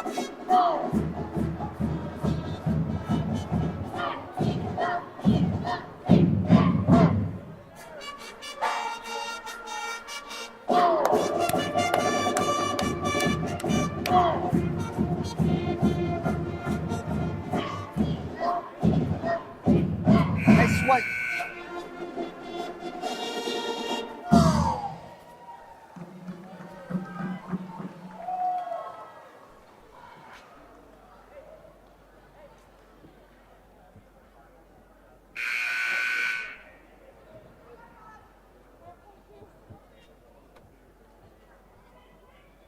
Greenback varsity girls basketball is here with you live on True Country. 3:20 to go in the ball game. It's Hillsboro 37, Pratt 32. Tice gets it over to the left to Tebow. Quinn guarded tightly. Back up to Tice at the top of the key. Now Donenworth to Gatlin right corner. Pratt, I don't know why they're not taking it at Zaley Worth. She has 4 fouls. Just take it right at her and you're going to get a layup. Here's Donenworth on the left. Gets it to Tebow left corner. Quinn up top. Pratt's running a lot of time off the clock. Now Gatlin wide open, left corner 3. She got it out of nowhere and hit it. Somehow, some way, Pratt finds Gabby Gatlin wide open, and she buries the three. I think that's the shot they were trying to get open in that offense there. It just took a while for it to happen. It's Hillsboro 37, Pratt 35. 2.5 minutes to go in the ball game. Ratzlaff top of the key, gets to Reed on the left. McKenna dribbles around. Over to the right to Brewer. Brewer to Worth at the free throw line. Zaylee gets around, Tyson gets fouled. That's going to be 4 on JC. Her and Worth are both going to be playing with 4 fouls now. That's Pratt's 16th foul. So any more, and Hillsboro will shoot 1 and 1. Inbounds, thrown into Shahan, left elbow. Back to Worth, right elbow, jumper, in and out, rebound is gathered by Donenworth somehow. And into the hands of Gabby Gatlin. Pratt with the chance to tie her and take the lead on this possession with 2:03 to go. Gatlin, she's been the only one to score here in the second half for Pratt? JC had a free throw. Other than that, yes. Gatlin, top of the key, dribbles to the free throw line. Triple teamed and tied up. Jump ball, arrow will stay with Pratt, thank goodness. But the heads up play there by Worth to get the jump ball. Hands in there right on it. Oh, 152. Huge possession here by Pratt. Right corner, Tice on the inbounds. Dribbles to the left, triple team up top to Donenworth at half court. Boy, Corinne nearly traveled. Got it to Tebow. Quinn kicks it right corner. Oh, Gabby had a wide open three. Everybody in the gym knew it too. You could see everybody collectively just say, oh no. Gabby had a wide open three from the right corner, but couldn't catch the ball. Now here's Ratzlaff. Bates stole it. Marley, layup. Good! Marley Bates, her first bucket of the game, ties it up at 37 with 1:25 to go. Here is Brewer, right short corner to Reed on the left wing. McKenna back up top to Worth. 1:15 to go in the ball game. We're tied at 37. Look at JC Tice out there with a smile on her face saying, we both got 4 fouls. Who's going to give? Hillsboro running the clock all the way down. They might hold for the final shot here. We're at 1 minute to go, and Worth's just held it at half court. Now Zaylee to Reed. Reed gets it back to Worth at half court. Now Worth, guarded by Tice and Gabby Gatlin coming up there to help as well. Worth doubled, gets it back to Reed, and Marley fouled her. Marley Bates trying to go for the steal, knocked McKenna Reed to the ground, but it's just a 1-and-1 here, and a big 1-and-1 for the 5'5" senior who's yet to score. That's not a bad foul, really. At some point here, you're going to have to start going from, I guess you don't, it's a tie ball game, but odds are you get the rebound off a miss here. At least you know you're going to get the ball back in this scenario. 1-and-1, McKenna Reed. Missed it, rebound Bates. And now Pratt has a chance for the final shot. Here's Tice on the left wing, and Pratt will pull it out to half court and reset. 35 seconds to go. We're tied at 37. Gatlin needs help, bounces it to Tebow on the left wing. Quinn back up top to Tice, top of the key, over to the right to Donenworth. Gatlin in the right corner. 23 seconds to go in the ball game. Left wing Tebow. Quinn has it, guarded by Ratzlaff. Top of the key, Donenworth, and Dustin Hildebrand calls a timeout. I wondered when it was coming. 17 seconds to go in the ball game. We're tied at 37. Greenback girls basketball is back in 60 seconds. Full time has been called by the Greenbacks.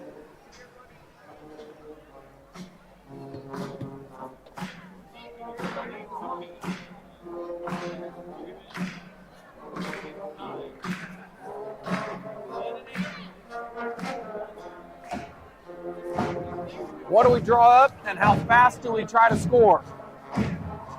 I'd say get Gabby the ball and shoot it with 6 seconds left.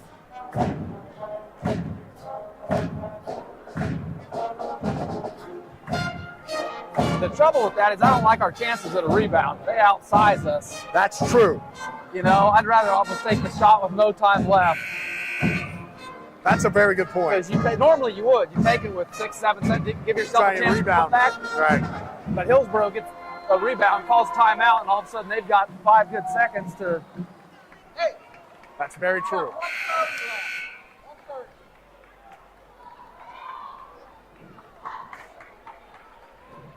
"17 seconds of basketball remain here in the varsity girls action. We are all tied at 37. It's Greenback basketball here on the near sideline. What does head coach Dustin Hildebrand draw up? into the backcourt. Here's Gabby Gatlin, guarded by McKenna Reed. Gabby dribbles to the right, over to the wing. 10 on the clock, picks her dribble up, needs help. Donenworth right wing, 7 on the clock, up top to Tice. JC with 3, dribbles to the free throw line, to the rim, layup, no good. And that's the end of regulation. And a lot of contact there.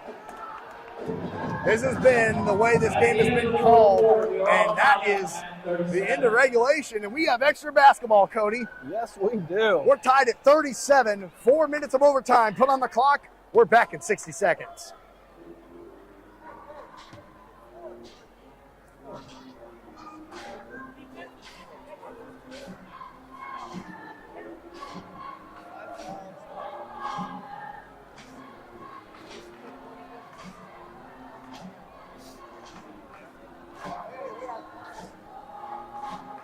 So who's in foul trouble for us?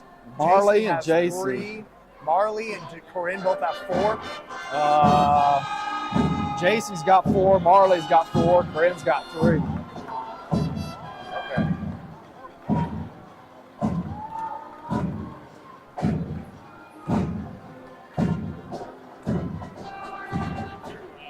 Huh? Number 22. Yeah.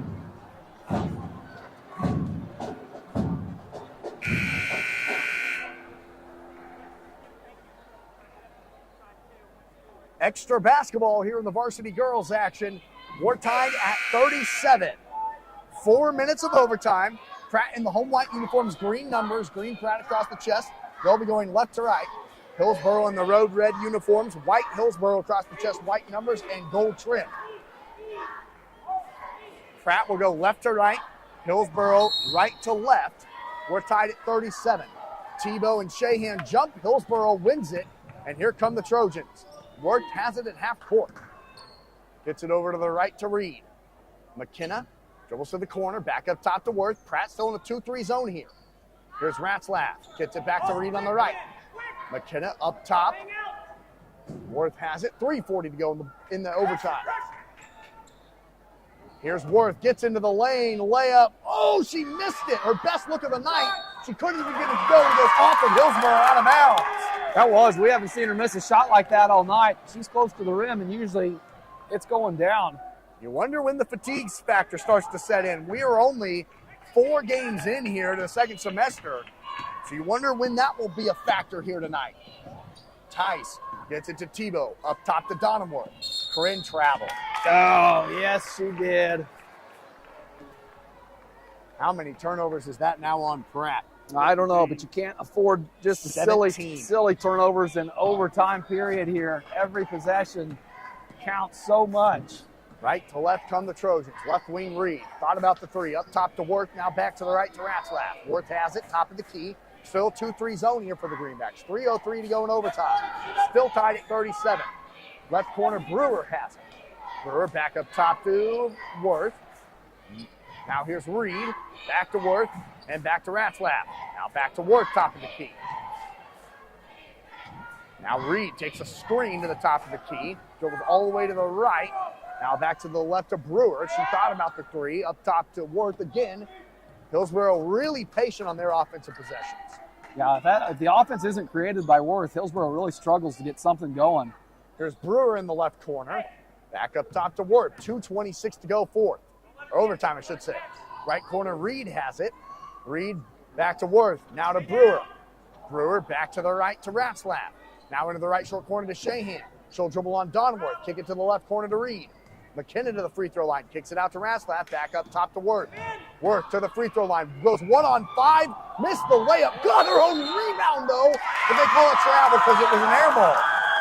I think. I don't know, but I thought there should have been a whistle on the contact. Either way, either call the charge on Tebow for the Greenbacks or the block or the charge on Worth there. But when someone hits the floor, it seems like there should be a whistle. Boy, it has been a physical game. 2 minutes to go in the ball game. In overtime, we're tied at 37. Tice has it, throws it up top to Donenworth, and Corinne gets knocked to the ground by Worth. Oh, No, not Worth. Boy, they look similar. They- I saw yeah. 20. And Ratzlaff picks up her first and only the 14th foul, though, on Hillsboro. Boy, JC has got to be – she's got to take care of that ball more.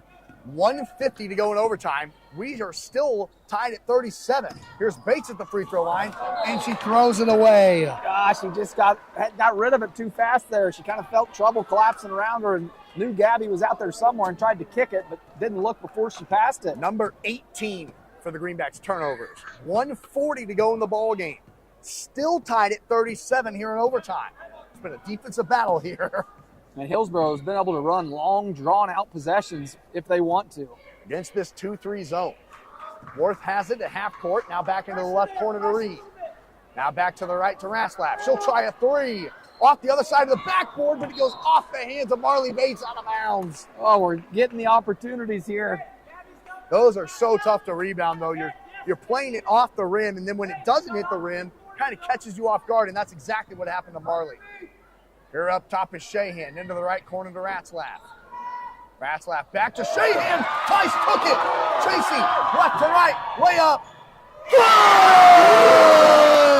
She got it! And Pratt leads 39-37 with 60 seconds to go. Worth to Ratzlaff, back to Worth. Back to Ratzlaff on the right. Now back to the left to Reed.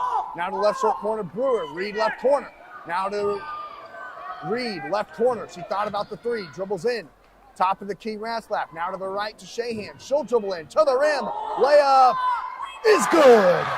She got it. She has 11, and we're tied at 39 with 34 seconds to go. Tice has it at half court, picks her dribble up.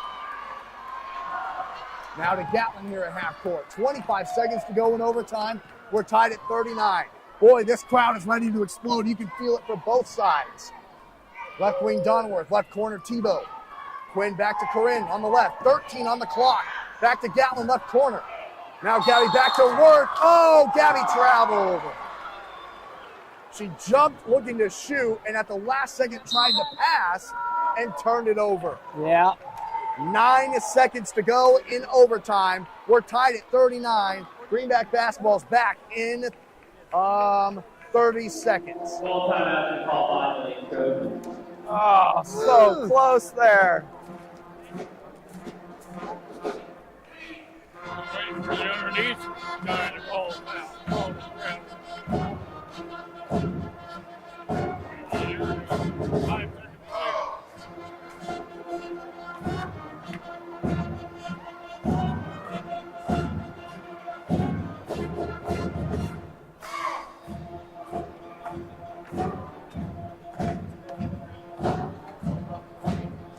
Thanks so much to Carl Rada back in the studio. Austin McNorton and Cody Eastis. Here we go live from the Swamp. We're here in overtime of the varsity girls action. 9 seconds to go, and we're tied at 39. Now what we will see is Nathan Hebert drawing up a play with 9 seconds to go. And you got to think the ball's going to end up in Zaylee Worth's hand at some point in this possession. How does Pratt defend this? As of right now, they come out with a 2-3 zone. And they can't afford to foul. Right. 17 fouls for the Greenbacks, so any foul, and Hillsboro will be shooting free throws. Now they do have to drive it the length of the court. Right. If they can slow that down a little bit, it'll prevent Hillsboro from probably setting up in the offense that they want to run. Here's Worth down the center of the floor, right to left. Greenback crowd making some noise. Worth takes the screen to the right elbow, kicks it to the left wing. Arnold a three at the buzzer, short, and we're going to double overtime. And again, a lot of contact again there on that screen that J.C. Tice tried to run through, but the officials content to let this game be played. We are tied at 39, and to double overtime we go. Greenback varsity girls basketball will be back in 60 seconds.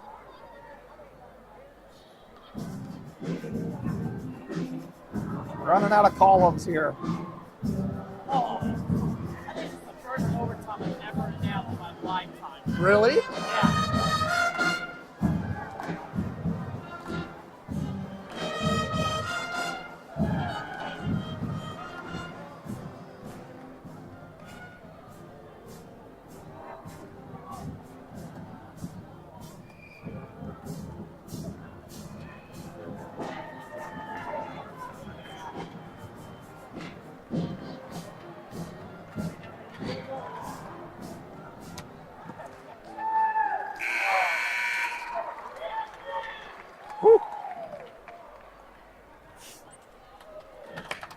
so happy. I was like, I'm going to get home at a good time, eat a good meal. Oh, not Nope. so fast, Throw that out Austin. the window.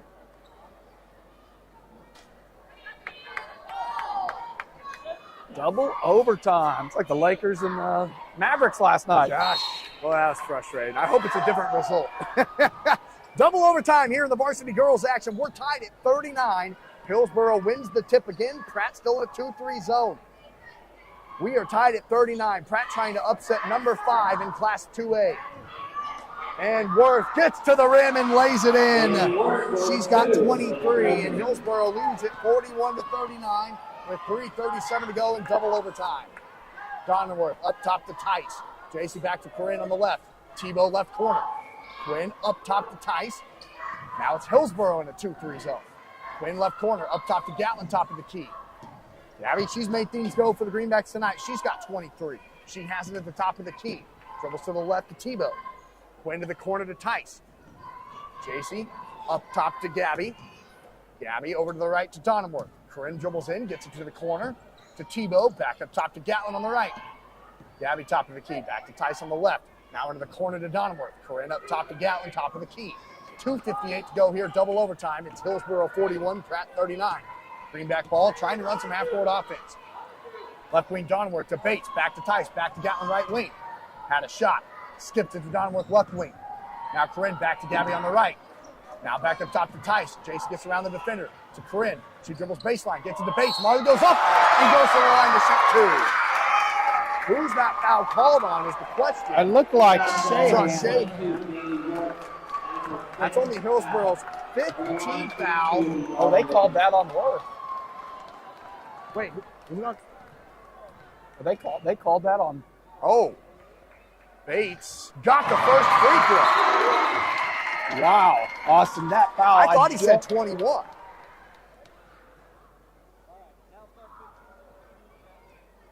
So Marley gets the first free throw to go. The bucket counted, right? So it's Free 41 throw. to 40. And Worth will come out of the game. And head coach Nathan Hebert having a conversation with the official. So Reed will come in, and the number 1 scorer for the Trojans is out. I did not think that foul was on I swore that Zaley the Worth official there. I came to the thought that table. was on Shahan. The bucket did count for Marley Bates. So it's 1 more free throw now for Marley.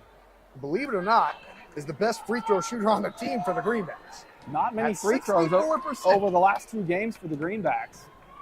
Chance to tie it here. Marley got them both. Wow, what a big set of free throws for Marley Bates. She has 4. 2:38 to go in the ball game. We're tied at 41 thanks to Marley Bates. Back in 60 seconds in double overtime. He said 21, didn't he? I don't know. I saw one finger go up with 2, but I didn't see the other. Man, I thought that was on. Yeah. so did I. Shahan. I didn't think Worth was even anywhere down there. Did he say 21 when he came over the table? Okay. I didn't see her anywhere close to the play.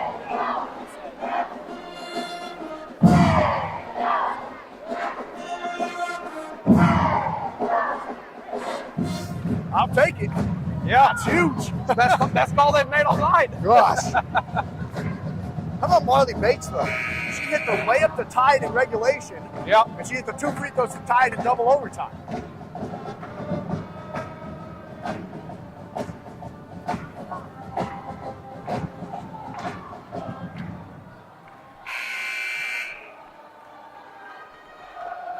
Friday the 13th. The unluckiest day ever is how they say it. It is my daughter's 16th birthday today, though. Oh, my Ryan, gosh. haven't mentioned it yet. Happy 16th to Ryan. My fiance Megan had her 13th birthday on Friday the 13th. One of the greatest days ever. We are tied here in double overtime of the varsity girls action at 41 with 2:34 to go. And the number 1 player for the Trojans, Zaley Worth, is out of the ball game. Yeah, that changes this game completely. McKenna Reed has the ball trapped in the right corner. and a timeout is called by head coach Nathan Hebert, which thank goodness, because that was about to be a foul on the Greenbacks on the far side. Yeah, there was a lot of bodies hitting the floor there, and still a Hillsboro player slow to get up. This is a Gatlin Medical Arts Pharmacy injury update. McKenna Reed, though, gets up. 2:23 to go, double overtime. We will be back in 60 seconds.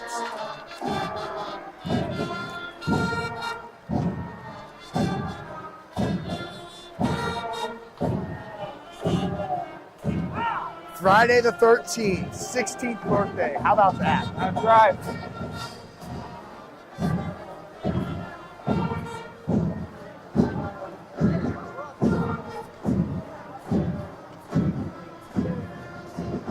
I bought a lottery ticket.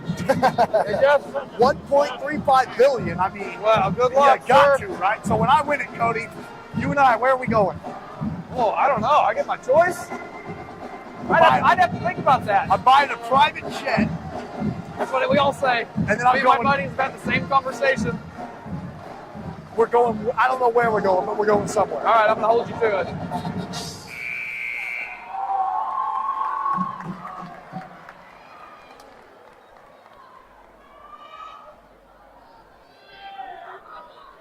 .223 to go here in double overtime. Thanks so much for calling right back in the studio. Austin Norton, Cody East. What a way to have your first home game in the second semester. We're tied at 41. It's Hillsboro basketball on the far side. Brewer will throw it in to Arnold.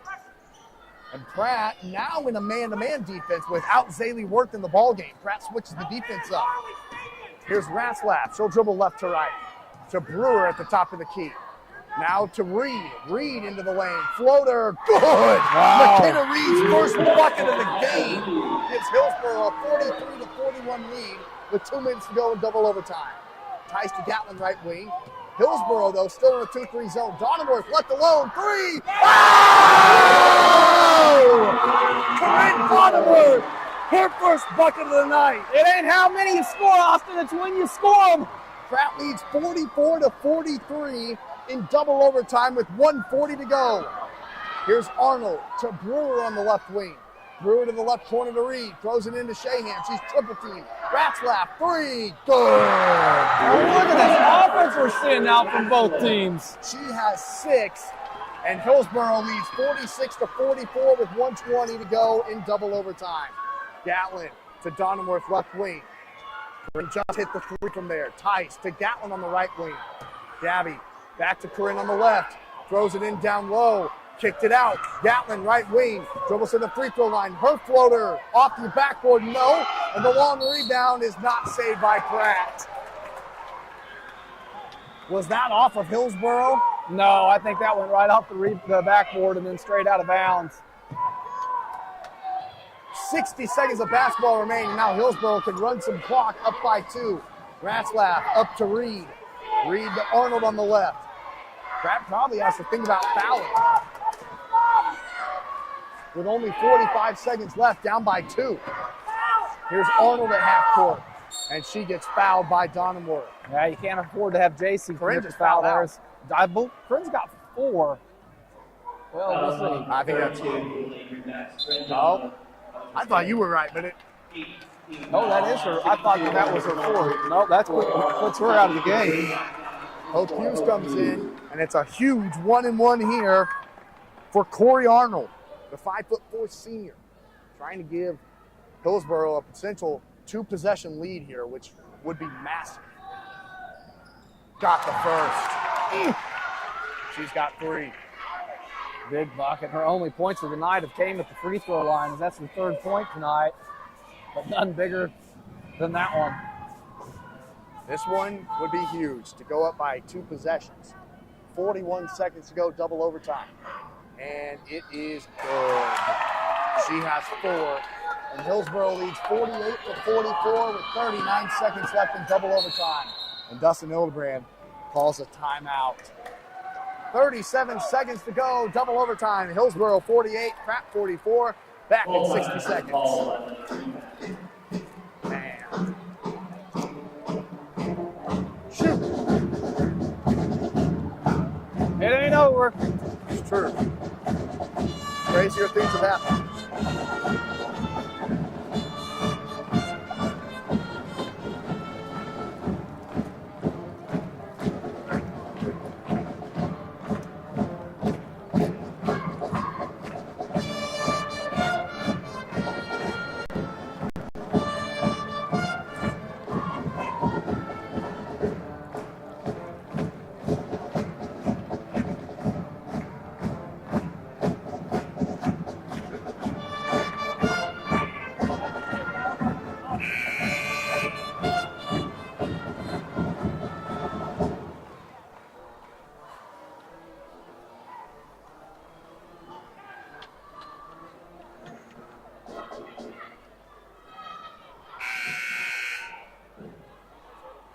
37 seconds to go, double overtime. It's Hillsboro 48, Pratt 44.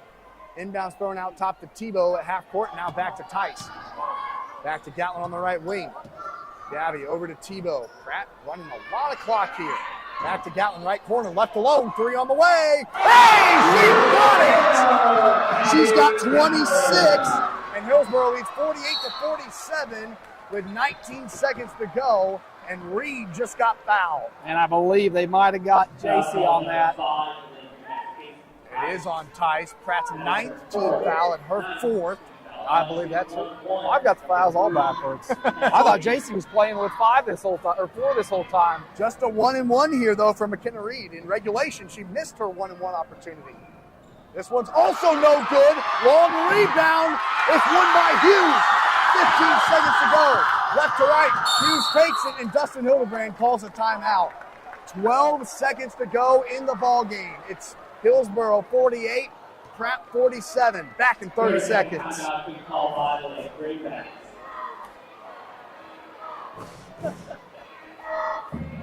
All right, Dustin. What do you do here? You got to go ballistic. If we make this, you got to go ballistic. Because I'm going to, so you have to. All right.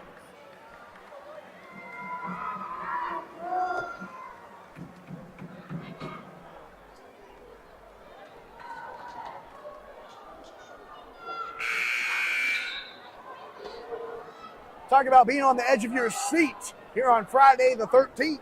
12 seconds to go in double overtime. It's Hillsboro 48, Pratt 47. Dustin Hildebrand draws up a play. It will be Hope Hughes to throw it in right here in front of the greenback bench on the near sideline. Hughes gets it to Tice at the half-court line. Chasey dribbles to the left, fakes the handoff, takes it into the lane. Layup, no good! Rebound, gathered by Tebow, and she gets fouled! Quinn got fouled! However, it's only the 6th on Hillsboro. So Pratt now has to drop another play with 2.6 to go. Still down 48 to 47. And head coach Nathan Hebert calls a timeout for Hillsboro, which is honestly a gift for Dustin Hildebrand to draw up a play. 2.6 to go. Coach Hildebrand not happy. I think he's arguing where the ball should be inbounded. If right now, I think the ball would be inbound. He wants the ball to obviously be inbound underneath your own basket, would be the preferred location. To get the ball right under the rim. But 2.6 to go in the game. Hillsboro leads 48 to 47. We're here in double overtime, and the ball will be ended, or inbounded, I should say, in front of the greenback student section across the floor from us. You're going to get, with 2.6 seconds left, that gives you plenty of time to get a couple dribbles off, even a pass if you need to. But, man, you really want to catch someone maybe coming off the screen that gets the inbound, has time to get a couple dribbles down, get their feet set, and get off a good shot. You've got to get off a shot, though. You can't get stuck being indecisive. Right. And think about it and then try to pass it, and then all of a sudden you're out of time. You've got to have whoever gets that ball know that I've got to get the ball off. That foul was called on Kinsley Ratzlaff, her second personal foul. Any fouls now, and Pratt will shoot free throws, and they will get the ball. Marley Bates will throw it in on the far side. It's Tice, Tebow, Gatlin, Hughes. Bates will throw it in right in front of the greenback student section on the far sideline. Bates looking to throw it in. Gets it into Tebow. Backdoor cut, Tice, and that shot did not get off in time.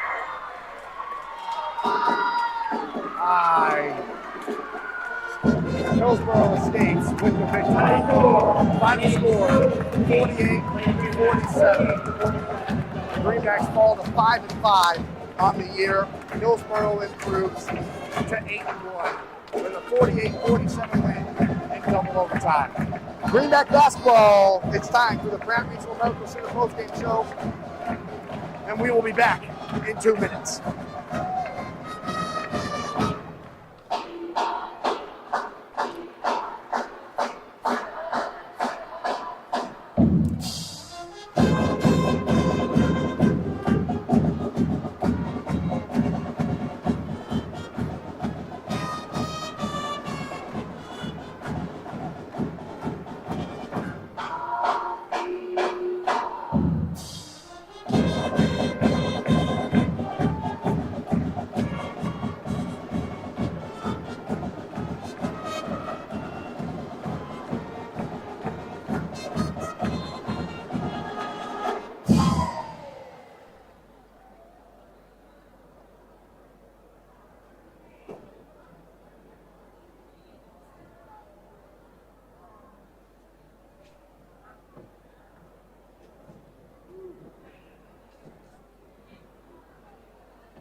Pratt High School and their homecoming assembly where many students participated in festivities and homecoming theme were announced.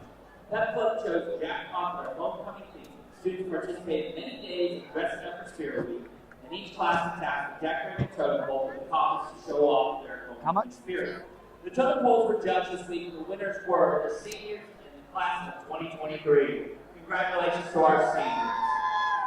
Now it's a great honor to introduce our 2023 winner homecoming court. These attendants were chosen by their respective classes to represent them during the homecoming ceremony.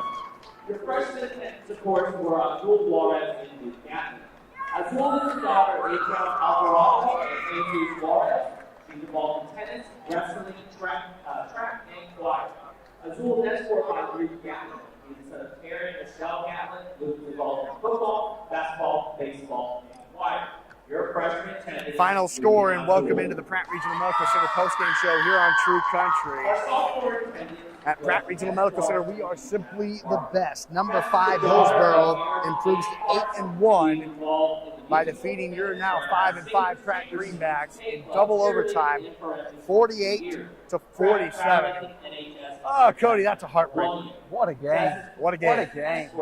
You know, coming into this game, if you would have said you could take Hillsboro to double overtime, I think the Greenbacks would have taken their chances. And Coach Hildebrand, too. Then once you get there, you expect to win it. You know, and just the way it goes down the end of that last play that Coach Hildebrand drew up in that timeout, it looked good on paper, I think, you know, and I think Marley ran it the way it should have looked on paper. She just didn't adjust. The defense defended it well. Yeah, and I think the call was, hey, Marley, you're going to get it. Was it Quinn? Gabby, I think it was.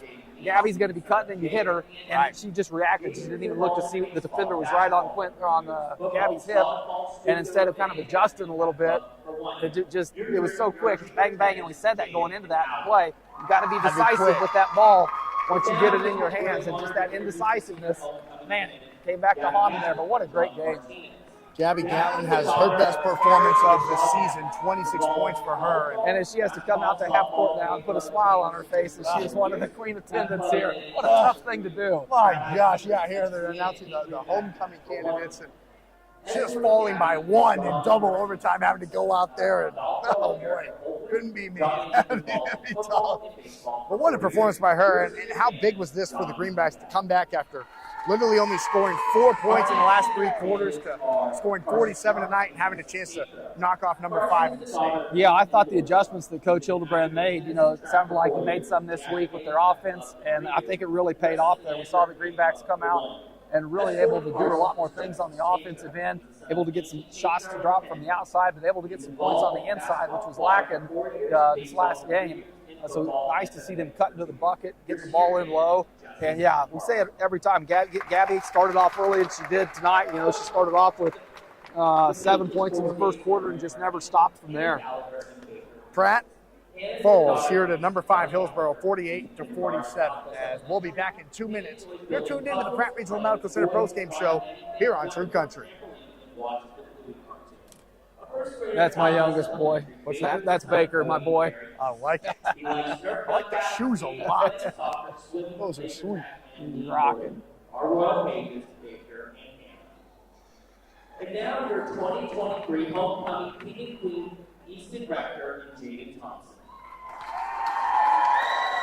Jaden is the daughter of Tate and Mary Thompson, multi-cheerleading, K-Cup, Pep Club, Stuco, Chamber Singers, musical, Pratt High Seniors, track and wrestling for 4 years, tennis and volleyball for 2 years.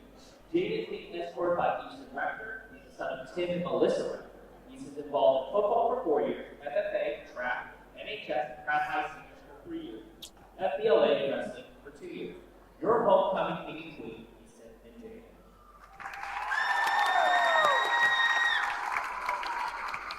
Congratulations to our 2023 winner homecoming court. Geez, Gabby had 7 rebounds too. Did she? Let's give them another round of applause.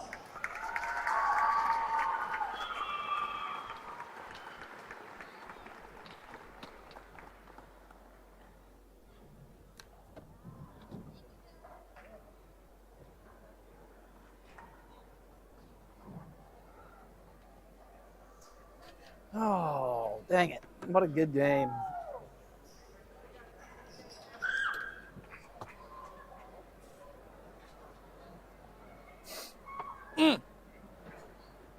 Now,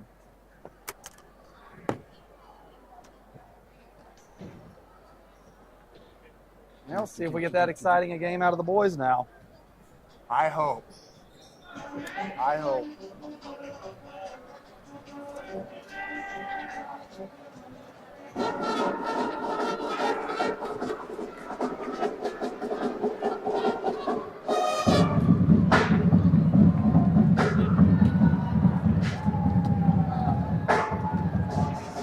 Thanks so much to Carl Rada back in the studio.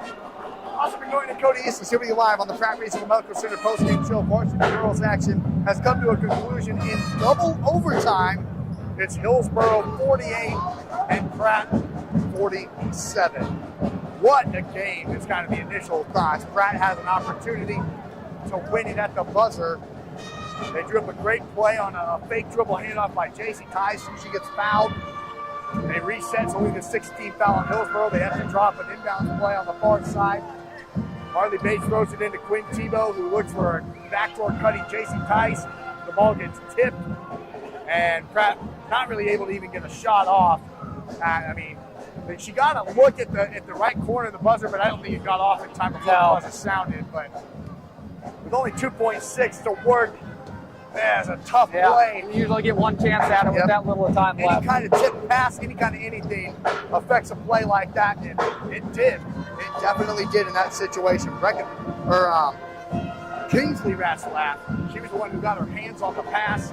And Hillsboro improves to 8-1 on the season. Pratt falls to 5-5. But Cody, talking about how big of a game this was for the Greenbacks after one of the most bizarre sequences we've ever seen. Getting outscored 41-4 at the end of the game against Heston. How big of a game was this for the Greenbacks? Maybe just from even a confidence standpoint to say, all right, look what we can do when we execute some things right. Yeah, it was a good bounce back game. It's a lot easier to point at this game and say, okay, this is what we are. This is where, instead of thinking that Heston game was, boy, is that the type of team we are?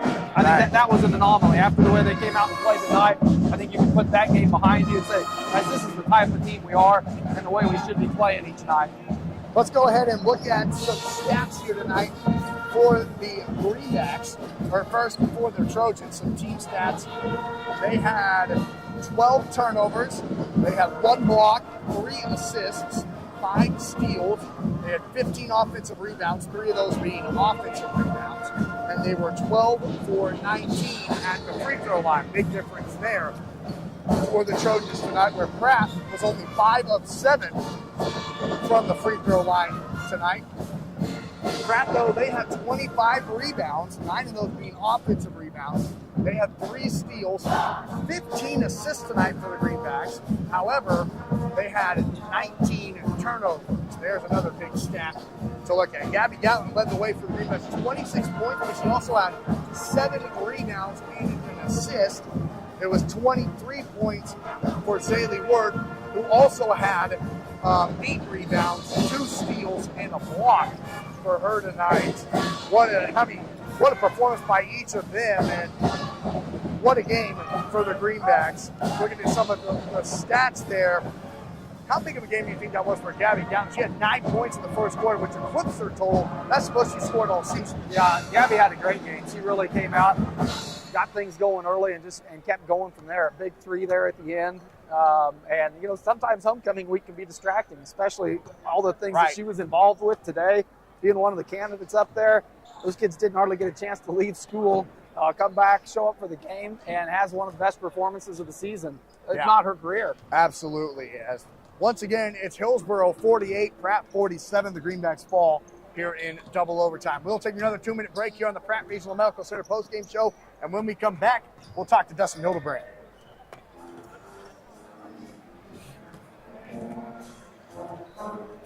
Need anything from the concession stand? Good? Yeah, thank you. All right.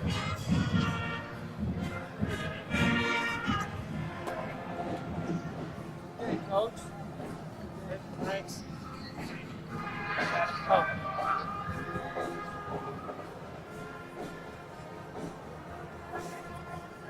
Perfect. Go ahead, Coach. Ah!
Thanks so much to Carl Rada back in the studio. Austin McNorton here with you live in the Pratt Regional Medical Center postgame show at Pratt Regional Medical Center. We are simply the best. Final score for the Varsity girls game in double overtime. It's Hillsboro 48, Pratt 47. We're now talking to Greenback head coach Dustin Hildebrand. Oh, Coach, what a hard game. Your thoughts afterwards? Our girls battled. I mean, they're a good team. I told the girls there in the locker room that, getting our butts whipped like we did Tuesday, and it could have been easily to come out and just kind of hang our heads still. But we came out ready to battle and ready to compete. We had many chances. But like I said, give credit, they knocked down some shots. Every time we kind of made an answer, they kind of answered back. So. Well, Coach, let's kind of go through some of the late game situations there. Looked like a lot of the times you tried to get the ball to JC Ty. So let's start first with the end of regulation. What was kind of the design there to get her going to the rim? We were trying to set up a little backdoor play like we did coming out of the halftime. They kind of disrupted it by not getting it. So at that point, we had a couple passes, and JC's just one, how she is, just, she can kind of get that aggression and get to the basket. And so once she got it, told her just to yell go, and she got downhill and had a chance and kind of got bumped. Unfortunately, didn't get any calls. We're talking to Dustin Hildebrand here with us on the Pratt Regional Medical Center postgame show. And then, Coach, overtime, number one, Hillsboro has a chance at the final shot. How do you guys feel like you played that defensively? We thought like you said, we knew, obviously, 21 and 22, they're the biggest keys. I was kind of hesitant because I kind of really hate going to 2-3 zone or a zone at the end because for the most part you probably can give up an outside shot. Right. But at the same time I felt like matchup-wise 22 and 21 could get to that basket so easily. So we did a great job. One, we just had to, waste some time and make her get that ball out of her hand, which, we did. Right. And so, like I said, that was our key, and then hope, they didn't knock anything down, which I thought we had a good hand. We were flying out and made it a tough shot. All right, now let's go to overtime number 2. You have a couple chances. You get the ball in JC's hand. She gets fouled. What was kind of the design there? Kind of same idea. Yeah, I'm sitting here. We were looking at running that same kind of backdoor play. She attacked, got fouled early. Oh, no. Sorry. We were setting an on-ball screen. Yep. We had Quinn coming up, setting an on-ball screen for JC to be able to attack, and then have Gabby in the corner if there's any help to kick out. So obviously gets fouled there. So we got to reset, transition. And then there at the very end, we had Quinn flashing up. Obviously 21 was guarding her. Maybe should have switched somebody else flashing up, and then she made a tough pass. Made it a tough pass to get to JC, cutting down to the basket. Obviously, I knew they would be looking at Gabby as the first option. So I thought if we could get something going to the basket, that was kind of our idea on those two. And then have Gabby, like I said on that first one, have Gabby there in the corner ready for a kick out. Coach, and you mentioned Gabby thinking that they would look at her, and that's because of her spectacular performance tonight. Talk about how big she was. It was great to see that, again, kind of break out. She has been struggling, which is so uncharacteristic of Gabby. I've never seen her in that quite of a slump, and in all 4 years. And so she's had a rough couple games, and to see her kind of break out, get some key shots, big 3 over here in the set play. That's kind of the girl she is. I'm going to keep calling her number, and she better keep shooting and have that confidence. So. We're talking to Dustin Hildebrand here with us on the Pratt Regional Medical Center postgame show. And, Coach, you talked about how much your team fought tonight. How big was that for you to see after the last 3 quarters you played? You outscored 41-4. Tonight, you scored 47. How big was that? I said we got to use it as momentum. And it sucked to lose. Our girls, they were hurting. You could tell. And it should hurt no matter what. Even, like I said, you can talk about moral victories and things like that, but at the end of the day, we need to win in that win column in terms of seeding. And I said it hurts when we get that close and don't get it. But then we got to carry this over into next week in this tournament. I said that type of play can win us a championship. That tournament championship, and that's got to be our mentality. We can't have any more setbacks like we did. This last couple games. Haven we battled pretty close, but obviously Hessler was just bad game. So I said we've got to take that momentum of that energy, and it was great. It was a fun, great game. Energy was there. Our girls, like I said, they were ready. They were ready to compete, and I think we all believed that we were still going to win that game the whole time. I felt they believed it. First overtime, second overtime, I think we had that belief, and so we've got to keep that belief and carry it on.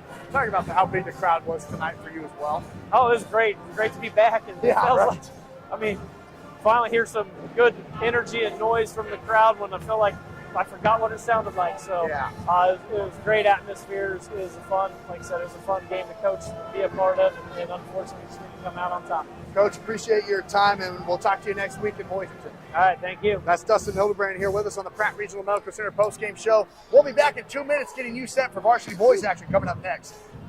What? Understandable. Yeah, I know. Sorry. Understandable. I am.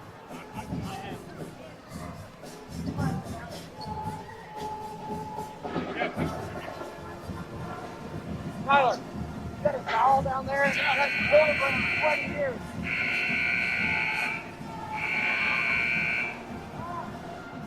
I got Hildebrand sweaty head. Yeah, you don't want that. Thank you.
Thank you, Glenn. Appreciate you.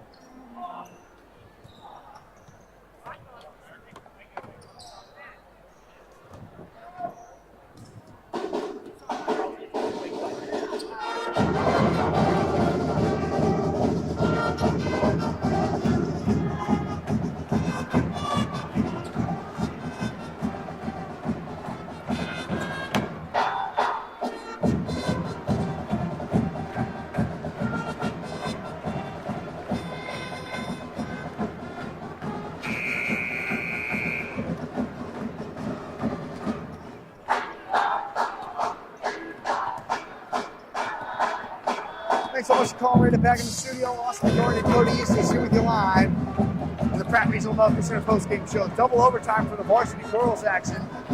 It was Hillsboro 48-47. And Cody, your final thoughts on that varsity girls game you just watched?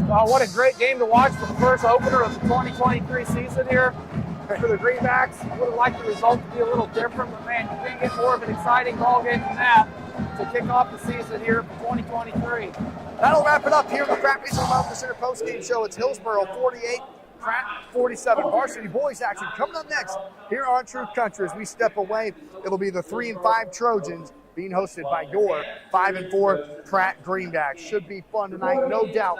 Greenback varsity boys basketball is back in 2 minutes. Do not go anywhere in front of a packed crowd here in the Swamp. This is by Mr. Brandon Wade, playing our national anthem.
What a great crowd. Yeah.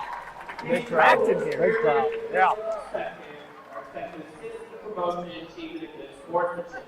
Spectators are expected to cheer for their team and not against the opponent. And now for starting lineup. Starting for the Hillsboro Trojans, the 6'1" senior, number 0, Bracken Aslan. Starting for your Frank Greenback, 5'10" senior, wears number 1, Kate Myers. For the Trojans, the 5'8" sophomore, number 4, Lincoln Wicker. For your Greenback, the 6' senior, wears number 3, Sheer Thompson. For the Trojans, 6' sophomore, wears number 10, Anders Weisbeck. For your Greenback, the 6'1" junior, wears number 11, Dax Beauty.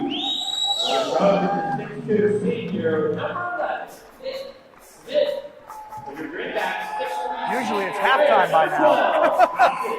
12, and finally for the Hillsboro Trojans, 5'11" junior, number 12. Welcome into the Doug Ray Chevrolet pregame show here on True Country. We're here live in the swamp for the first time in 2023. Varsity Boys Greenback Basketball is here on a Friday night as your Pratt Greenbacks play host to the back-to-back defending 2A state champion Hillsboro Trojans, who come into the contest a little bit different team, a little bit of a different look this year. Just 3-5. I think it's been a long time since they've had 5 losses in the year, and 2 had a losing record halfway through the year.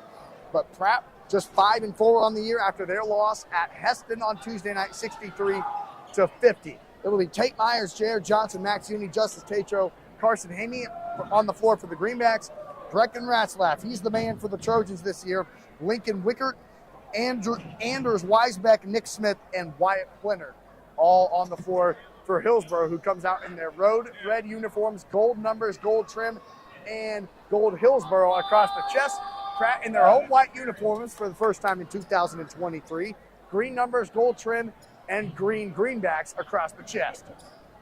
Pratt will go right to left on the radio dial. Hillsboro left to right. It'll be Smith set to jump up against Justice Tatro here in the swamp. And Tatro wins it into the hands of Max Uni, and here come the Greenbacks right to left. What are the keys tonight for Pratt, Cody? Oh, caught me off guard there, Austin. I don't know. I thought you were going to take away the play-by-play. Man, driving the bucket there, as we just saw Carson do, get to the free throw line and get some points there. Carson had a big game. They didn't call a foul, though. They didn't call a foul or a block. Out of bounds. But, yeah, getting to the line, being aggressive, getting to the free throw line and scoring some points there, and then letting your offense just kind of develop from there. Pratt, the problem was on Tuesday night, they actually hung in with Heston, who has the best player in the state of Kansas, and Jake Brocker. He had 36 points, but the problem was for the Greenbacks, they got off to such a slow start. They found themselves down 24-12. Were never really able to come back. They cut it to 3, and then Heston really pushed it from there and won by 13. Here's Ratzlaff, 3 buried. Cannot leave him open. He averages 19 points a game, and you can see why with that shot. Yeah, that was a pretty shot. Came right off that screen, turned and jumped. Ball didn't even hit the floor for a dribble, and it's tough to defend. Here come the Greenbacks. 7 minutes to go first quarter, now down 3-0. Haney into the lane, gets it to Johnson on the right block. Jair, a post move, fall away. Good. Tough shot for Jair. Speaking of shots tough to defend, you can't defend that. Really perfect defense by Ratzlaff as him and Jair are guarding each other. Here to the free throw line, to the rim, right hand layup rattled in by Wickert. He averages 7 points a game, and Hillsboro's up 5-2 with 6.5 to go first quarter. Here's Haney over to the left corner to Johnson. Jair looking to throw it in down low and gets it stolen away by Smith. Now pushing the tempo. It goes off the hands of Max Uni out of bounds. Oh, Max missed it. Oh, and Coach Batten not happy with that call. It was hard to see, but Max tried to go for the steal but never got there. And the ball just went out of bounds off 11. Hillsboro retains the ball, and a right wing 3 right off the inbounds play is buried by Nick Smith. And Chris Batten is furious as Pratt doesn't match up out of an inbounds play, and Hillsboro leads 8-2 with 6:15 to go first quarter. We'll keep it right here on True Country. As Cody, that's once again now the Greenbacks have gotten off to a really terrible start. And that one just wasn't paying attention. They were still kind of wondering what happened on that out-of-bounds call and why they didn't get it. Before they knew it, the ball was in bounds. Everyone was caught on their heels. Hillsboro said, "You're going to give me this open three, I'm going to take it." And, Nick Smith drains it from far out. Got off to down 6 early. You mentioned it against that Heston game. Got off to a start where we were trailing. Never made it back from that. Can't afford to do that against this Hillsboro team either. This team is a lot different, and it's a lot of new and young faces. However, still some players on this team who know how to win big games. Brecken Ratzlaff being one of them. He's won back-to-back state titles. He's up to an early 8-2 lead. Here's Johnson in the left corner. Dribbling it around up top to Tatro. Now Myers on the right wing.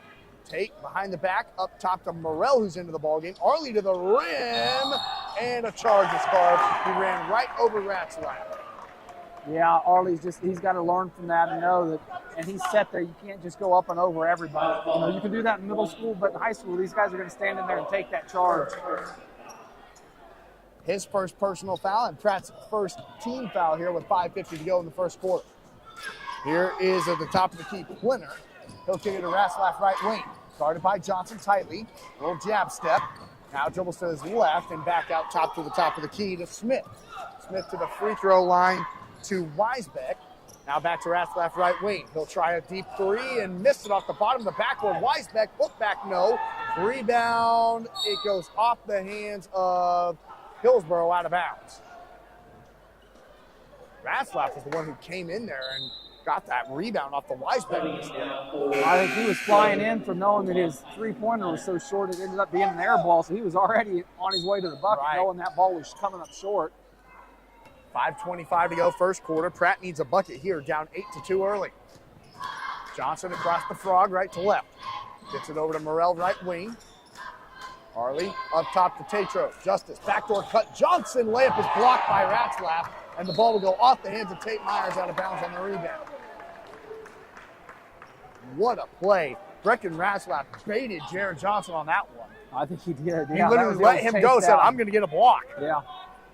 It's like what LeBron James does in the NBA. He says, "I'm going to block you if you go around me." That's exactly what happened to J.R. Here on the right wing is Plinner. That's Tyson Plinner. He'll take it to the rim. Layup up, no. Rebound. Arley Morrell somehow got it and takes it over to the right to Myers, right to left. Tate dribbles to the right wing. Now back up top to Johnson at half court. J.R. to Carson on the right wing. Carson crosses to his right hand. Gets to the right block, loses it, goes back up and puts it in. Good job to stay with that. As I thought the ball got tied up down around his knees there and was going to possibly be a jump ball, but able to get it out and still find the rim. It's Hillsboro 8, Pratt 4 with 4:24 to go here in the first quarter. Top and key Ratzlaff gets around Johnson. Now into the right corner to Wickert.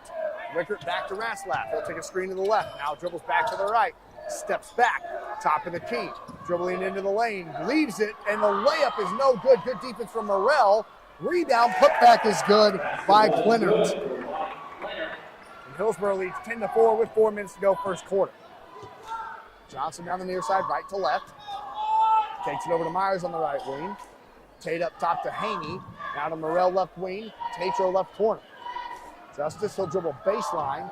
Now back up top to Myers. Morrell top of the key. Arley dribbles it to Haney on the left wing.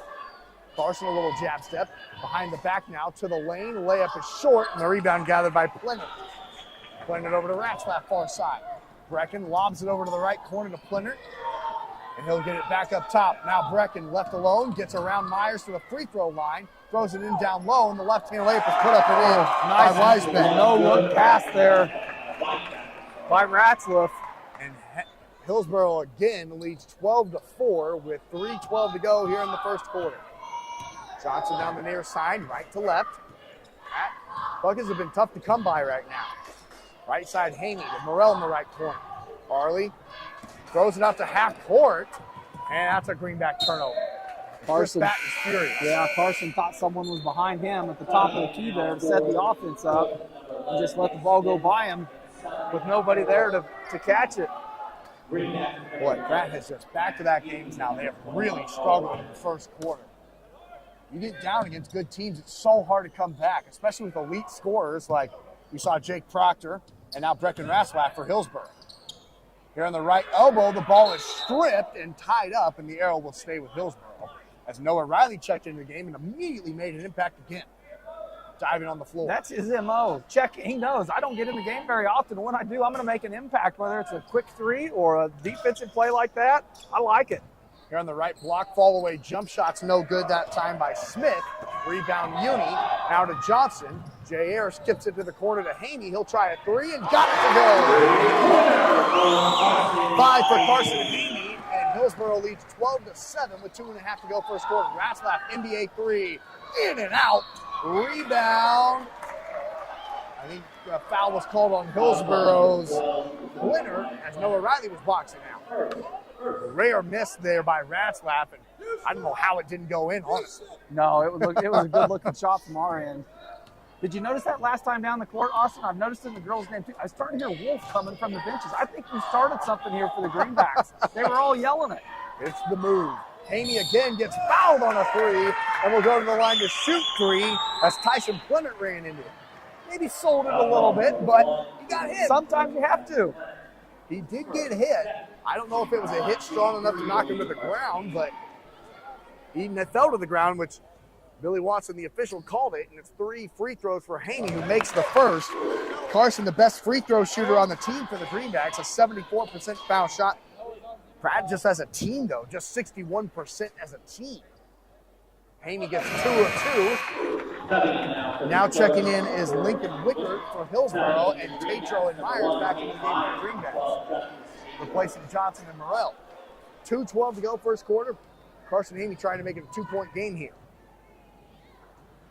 And he does. 3 of 3 at the line. He has 8 points now.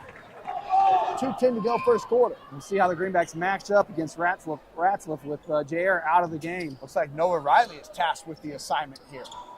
And Ratzlaff can't get it. Good defense by Noah, forcing a Trojan turnover. And that's a good job. When you're a bench player like Noah, where you're the 6th or 7th man, or 1st or 2nd off the bench, you know you can use your fouls a little more. Right. You can use them a little more than someone who's tasked with playing all 4 quarters and a lot of minutes in the game. You can get out and play a little more aggressively if you're someone like Caden Barker or Noah Myers, knowing that you only get about 10, 12 minutes a game. Use those fouls. Play aggressive. Here is Riley on the far side, up top to Tatro. Now Myers left wing, gets it to Johnson in the corner. J.R. takes a screen, up top to Myers. Now to Uni on the right wing. Max a pump fake, gets to the rim. Layup is good. And we're tied at 12. The Greenbacks on a little run here. With 90 seconds to go in the first quarter, and head coach Darryl Knoll will call a timeout. 1:26 to go here first quarter. Greenbacks with a little bit of momentum, an 8-0 run, force a Trojan timeout. We'll be back in 30 seconds. 30-second timeout being called by the Trojans.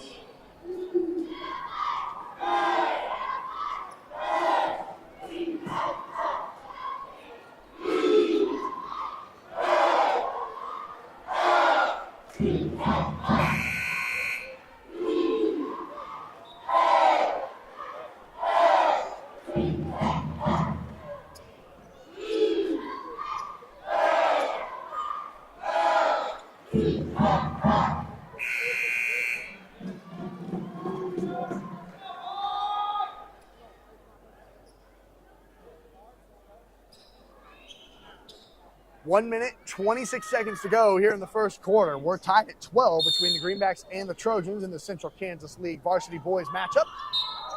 And Tate Myers punches the ball out of bounds and off through the hands of Tyson Plemont, as it will now be Trojan ball to throw it in front of the Greenback bench, and Ratzlaff gets it to Plemont right corner, guarded by Myers again. Ratzlaff has it near sideline. 1:18 to go in the quarter. Over to the left to Smith. Smith up top to Plemont. Plemont dribbles over to the left, backdoor cut on the curl screen by Ratzlaff. Missed the layup. Good defense by Max Uni. Johnson to Tatro. And Justice takes it to the right wing to Uni on the left wing. Max to Haney left corner. 57 seconds to go here. Haney behind the back dribble, gets it over to Uni. Max dribbles in again. Missed the layup this time. Haney, the putback, will go to the line and shoot 2. Carson Amy really aggressive here in the first quarter. Yeah, he is. He's got 8 points in the first quarter, had 9 points in the whole game last Tuesday night against Heston. So going to the line here to try to already surpass his point total from Tuesday night. Pratt now on a 9-0 run. Carson Amy doing a larger of a load with that, as he has 9 points and Pratt leads 13-12 with 50 seconds to go.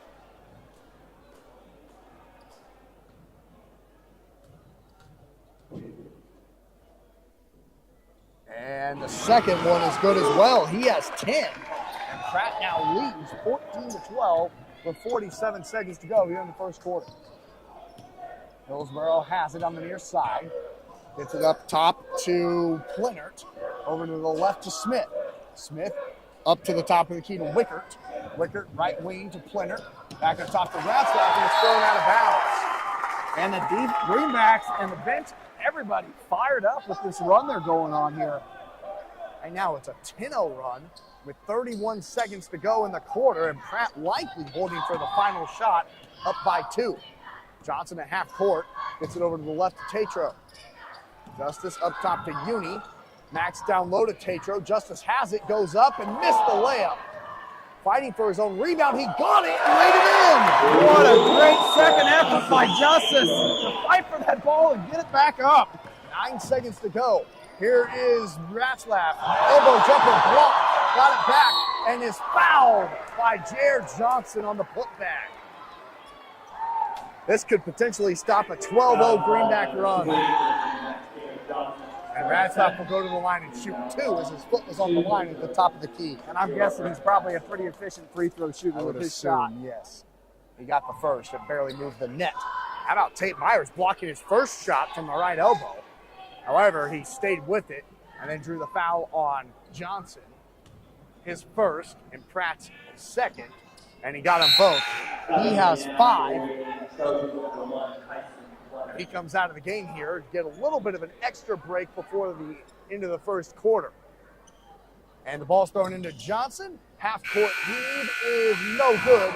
And that's the end of quarter number 1. It is Pratt 16, Hillsboro 14.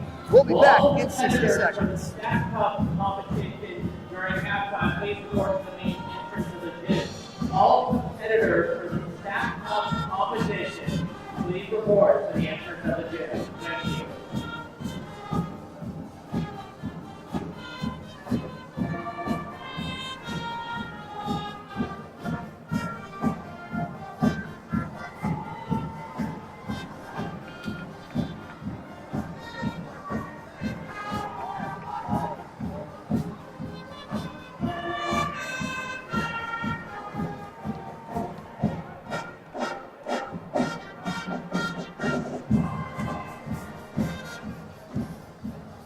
YMCA.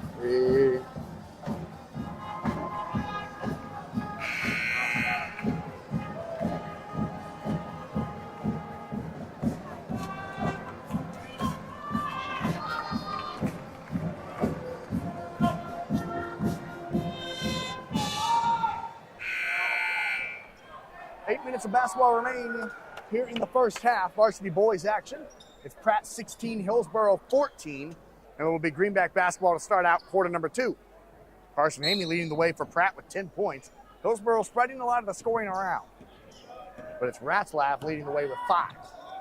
Johnson at half court. Pratt ended that first quarter on a 12-2 run to lead by 2 after being down 12-4. Left wing Haney, pump fakes the 3, gets to the free throw line, jumper up, off to the left node. Tatro the rebound, will go to the line and shoot 2. Justice, another offensive rebound for the Greenbacks. Yeah, really doing a lot of work down low there. Well, every time Carson Haney crosses that ball over, though, he's got such a quick crossover to get to shift which way he's going. I would definitely agree with that. Tatro at the free throw line this season and leads the Greenbacks a 74% foul shot. Hits the first and misses the second. Jinx that on me. My fault, Justice, my fault. As Pratt leads 17-14 with 7:30 to go second quarter. Ratzlaff dribbles over in front of the Greenback student section, far sideline. Top of the key, now over to the right wing to Smith. Guarded by Uni, 11 guarding 11. Leonard, top of the key, gets it to Raslap, far sideline. Brecken dribbles in, right hand floater, no good. Rebound, Max Uni. Max takes it. You hear Wolf being called over to Myers left corner. Tate looking to dribble baseline, will now dribble to the left wing. Back up top to Haney. Johnson far side. J-Air to Uni.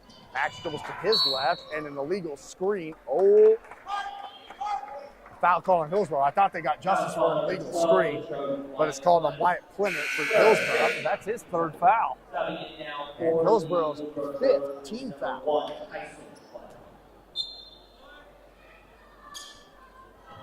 6:57 to go, second quarter. Pratt leading 17-14 with the ball. Johnson to Haney, right corner. Carson in down low to Uni. Max goes up, gets stripped, and it goes out of bounds off of him. Oh, usually you see a ball like that gets kind of stripped and ends up out of bounds. Stay with the offense there. Trojan ball left to right. Raslap brings it up top to the volleyball line. Now over to the left to Wickert. Wickert guarded by Haney, back up to Raslap, guarded by Johnson. Left corner, Plinert has it. Up top to Smith. Smith to the right side to Wickert, who takes it into the corner to Raslap, who lobs it all the way to the left to Smith, and back up top to half court to Wickert. Wickert gets around Haney, throws it in and off the foot of Tatro, who prevented a left-hand layup by Weisbeck.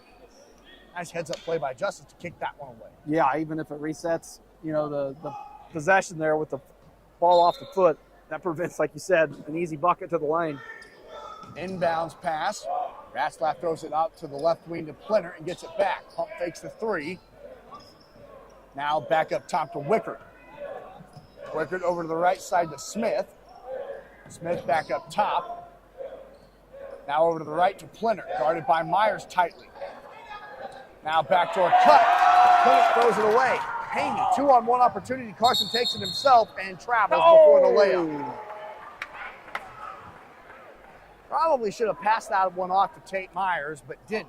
Yeah, I even start that a little earlier. And give it and then get it back. Keep that one player moving. And poor execution on the two-on-one opportunity. 5:50 to go, second quarter. It's a 17-14 Greenback lead. In down low, here's Weisbeck. Kicks it back out to Smith, who can't catch it. Uni to steal. Max takes it himself to the lane. Good. I was just wondering, okay, are we going to see the give and go here? No, that time Max says, I'm going to take it myself. Pratt with their largest lead of the night, 19-14 with 5:27 to go, second quarter. Right side, Smith has it. Up top to Raslap. Brecken, he can go one-on-one. Right side, Plinter. Tyson guarded by Myers. Up top to Wickert. Wickert back to Raslap on the left. Good defense by J.R. Johnson so far. Right corner, wide open. Plinter to three. Back iron, no. Rebound, Haney into the hands of Myers on the near side. Tate dribbles it over to the left wing. Pulls it out to Haney. Now to Uni, now to Johnson right side. J.R. up top to Myers, who thought about the three. Now gets to Haney left corner. Now back to Tatro to Myers right corner. Tatro to half court, kicks it to Uni left wing. Max to Myers, top of the key three for Tate is off the back iron. No rebound is gathered by Weisbeck for Hillsboro. 4:36 to go, second quarter. Pratt leading 19-14, Hillsboro ball. Raslap over to the right wing to Smith. Smith holds it, sends it back up top to Brecken, guarded by Johnson. Fakes the screen to the left. Now takes the screen to the left. Now back up top to Weisbeck at the top of the key. Weisbeck back to Raslap left wing. Great defense by J.R. Johnson so far. Left corner, Smith the three, in and out, no, and the rebound by Tatro. Greenback's great team defense right now. Yeah, not letting Hillsboro really get anything going on the offensive end. Here goes Max Uni to the lane. In transition, he lays it in. He's got 6. Hillsboro leads the timeout. It's Pratt 21, Hillsboro 14. 3:58 to go, second quarter. Greenback basketball is back in 30 seconds. 30-second timeout been called by the Trojans.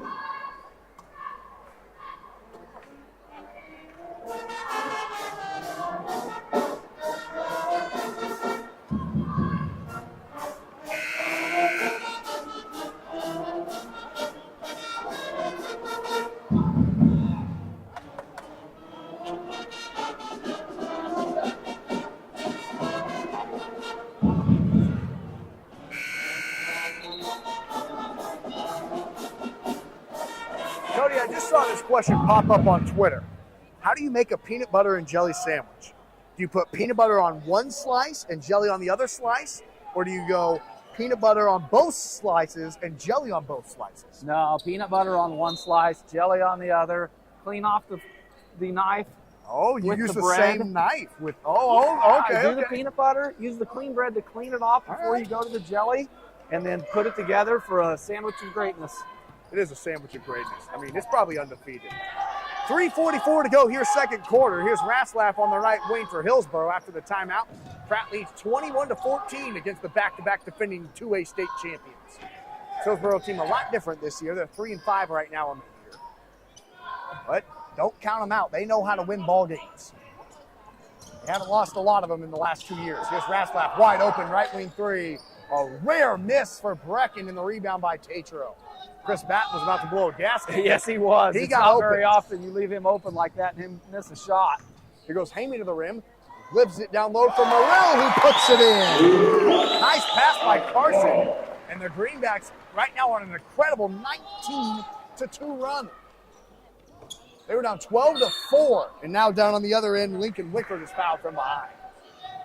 Very similar to what we saw in the girls' action on Tuesday night, Cody.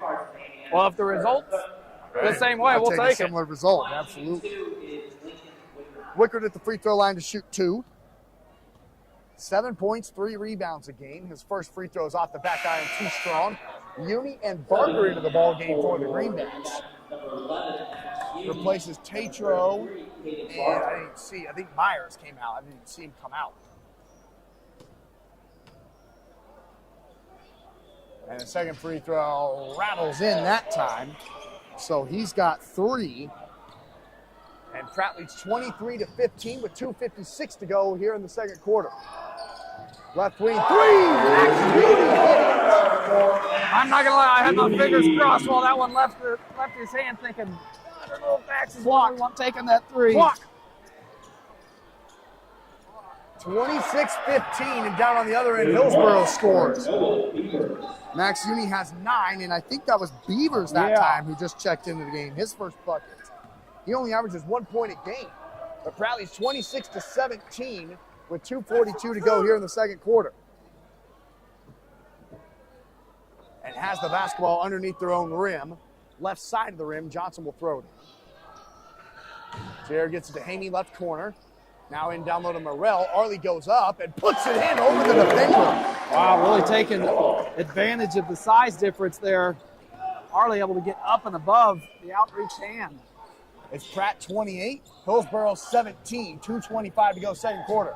And here's the nice up and under layup by Ratzlaff. He's got 7. Yeah, you knew he had a little bit of a mismatch there coming off that screen with Morrell guarding him, not able to be as quick on the feet as Dare or Carson are.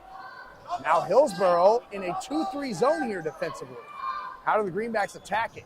Here's Uni on the left wing, getting it over to Haney on the right. Carson goes up, missed the floater, and the rebound is gathered, that time by Driggers for the Trojans. Here's Ratzlaff. He'll kick it all the way to the left corner. Flinter to 3. In and out. Driggers the rebound, leaves it for Ratzlaff. Layup good. He's got 9. And Pratt leads 28-21 with 1:42 to go second quarter. Coach Pratt wanting to slow things down here a little bit as Hillsboro taking advantage of that kind of up-tempo transition ball. Pratt still trying to figure out this 2-3 zone, and Barker gets hammered going to the lane and will go and shoot 2. I don't know if he was shooting, but he will shoot 2 free throws. He was in the air. He was aiming for the basket. That's on Beavers, his first, and Hillsboro's 6th team foul. Barker at the free throw line. He hadn't made one all year until just now. And he took quite the hit on the elbow there as he landed. Still shaking it off. I couldn't tell if that was his shooting arm or his left hand. I think it's his left, because that's the one he's still kind of babying there. Tatro at the back end of the ballgame replaces Max Uni with 89 seconds to go. Barker misses the second, and the rebound is off the hands of Hillsboro out of bounds. A good job by Arley Morrell there to at least get a hand on it and make Hillsboro player have to, fight for that ball going out of bounds. Gets his foot on the line. Greenback's going to keep possession. 1:27 to go, second quarter. It's Pratt 29, Hillsboro 21, Greenback ball. Johnson throws it into Morrell, left block. Arley goes up and got it again. Exact same spot. He's got 6. I was going to say, he's found the spot he likes there, and Hillsboro hasn't been able to show that they can defend it. Pratt up by 10 now. 1:12 to go in the second quarter. Left wing Plinter up top to Wickert. Wickert backs up, kicks it into Plinter, right short corner. Get it back up top and through the hands of Driggers, but he'll retreat in the half court or in the back court and get it and hand off the Ratzlaff who will slow it down left to right. Almost a fast break opportunity again there for Carson Hamey. Here at the free throw line, right corner 3 for Plinter is short, and the rebound by Tatro, who then throws it away. Now to Ratzlaff, left corner. Good defense by Jair Johnson. He's just falling right on his hip, isn't he? Right corner 3, Wickert in and out, no. Rebound gathered by Johnson. And Jair will take it down the near sideline and probably hold for the final shot, up by 10. Myers, wide open right wing, won't shoot. And then Morrell throws it right into the hands of Ratzlaff. He will go up and get fouled. That's a good foul by Arley there. Don't give up that free layup to Ratzlaff because he's going to make it. Now he's probably going to make his 2 from the line as well. Right. We know he's an excellent free throw shooter, but still, don't give up that free bucket. This is his second trip to the free throw line tonight, right, Cody? Yes, 2 for 2, first time. His first is good. He's got 10.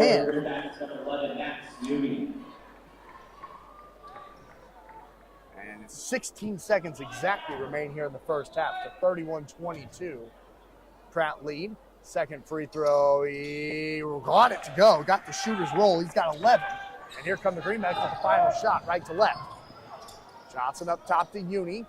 Max back to Jair on the right. Dribbles baseline. Fall away jumper, fouled, and will go to the line to shoot 2 on a jump shot. A cardinal sin in the game of basketball. You got to do push-ups. If you're fouling a jump shooter, that's push-ups. I think it's double if it's under 10 seconds left on the It clock. is. Oh, that's a good, if it's not, it should be. It literally is. That's a great point. And Johnson, a 66% foul shooter. Words are hard. He got the first. He's got 3 now. He had 19 on Tuesday.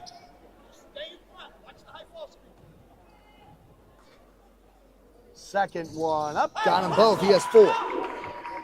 Ratzlaff will pick it up in the backcourt. 5 seconds to go. Down 33-23. Ratzlaff dribbles over to the left. Pump fake, shot up at the buzzer. Short. Look at the 2-51 that time. And that's right in the first half. After 2 quarters of play, it's Pratt 33, Hillsboro 23. Greenback boys basketball. It's time for the Pratt City Ford halftime show, and we will be back in 2 minutes.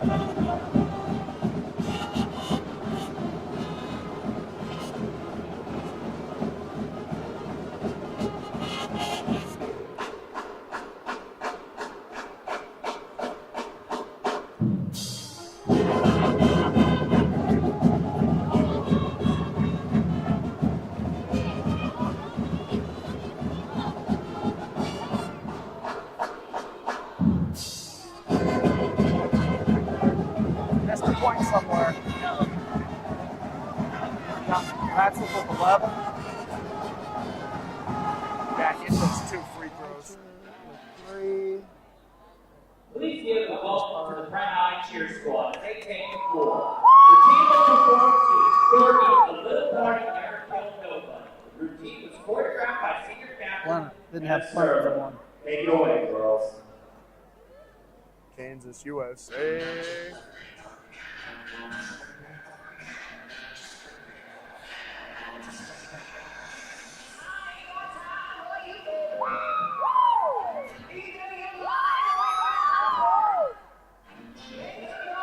What are they doing with the tables? I don't know what that is. It's like some competitive cup stacking coming up. I was gonna say, that's what it looks like.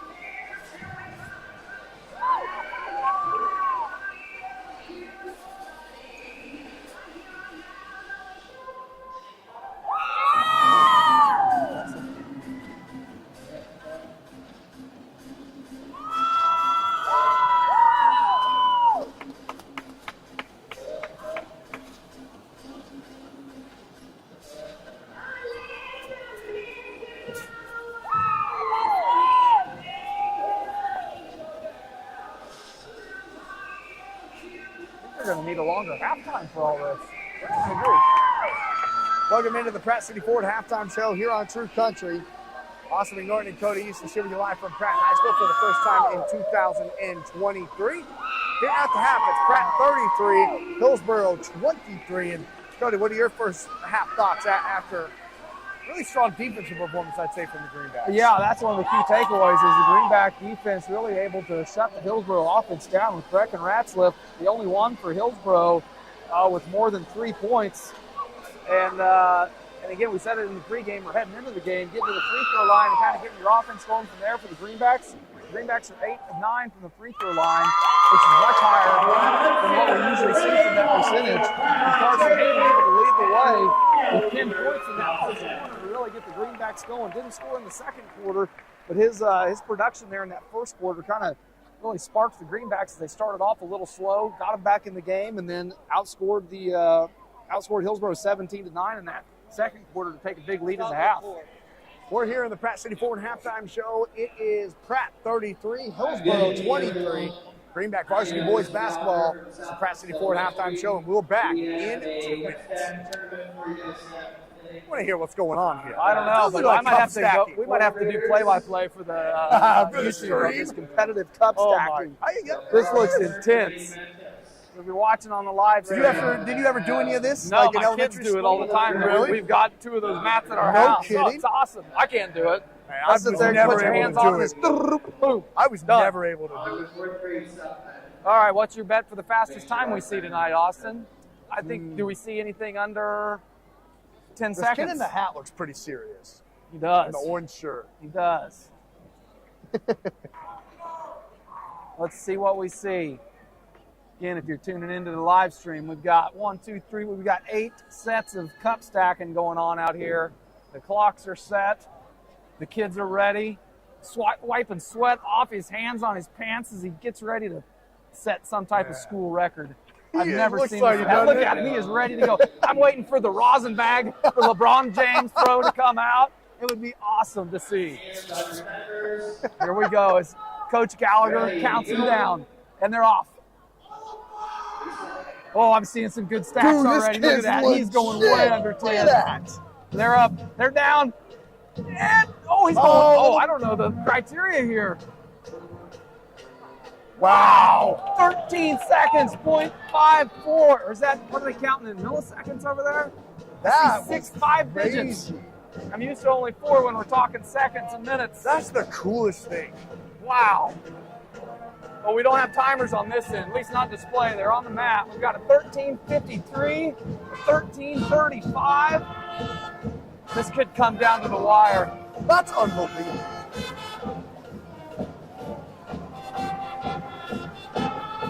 As we're getting the official ruling from Coach Gallagher, let's hear what he has to say. That's so cool. Welcome back into the Pratt City Ford halftime show. We got to get back to basketball. I was getting really excited about this cup stacking. At halftime, these elementary school kids are wizards with the cups. Yes. I've never seen anything like this. We did this when I was in elementary school.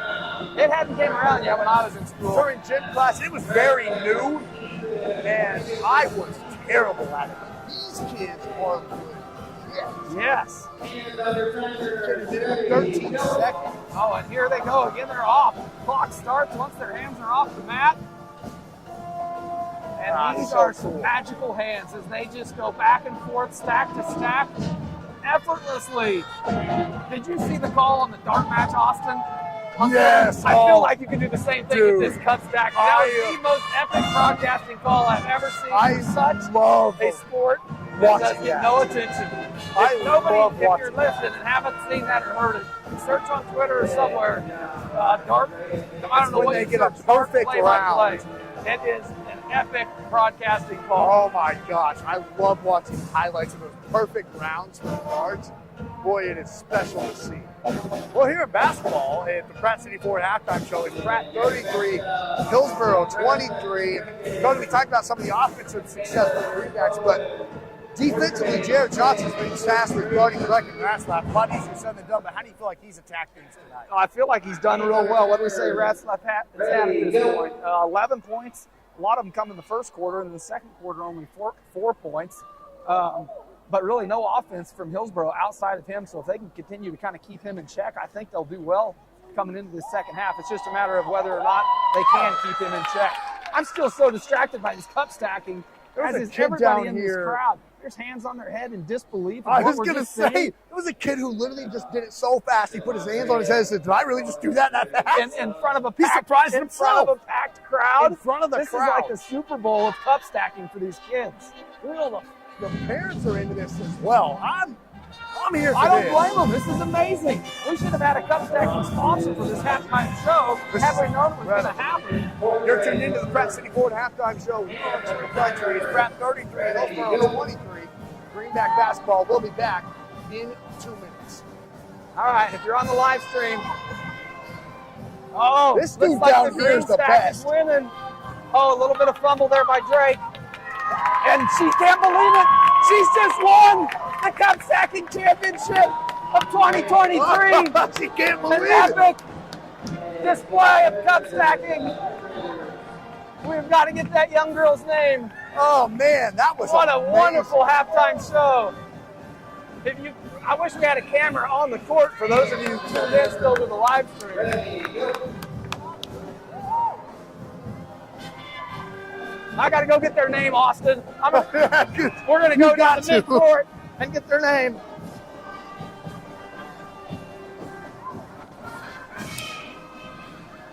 All right, we're out here at midcourt. Okay, we got to get your guys' names for the video stream. What's your name? Who did you just win? Wait, what? What's your name? You did awesome there. Everybody on the live stream is watching this. We want to know who you are.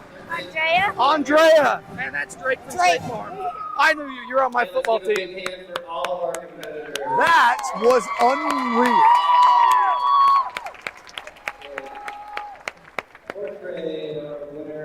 All right, I hope you pick that up if you're on the live stream. Wow. That was crazy. It was awesome. I want that every half. Yes. With better camera footage so we can get right up on them. Oh, my gosh. That is just the way they do it. I want to see Brent. Where's Brent? He needs to go out there and try it now. A faculty cup stacking challenge would be great. I agree.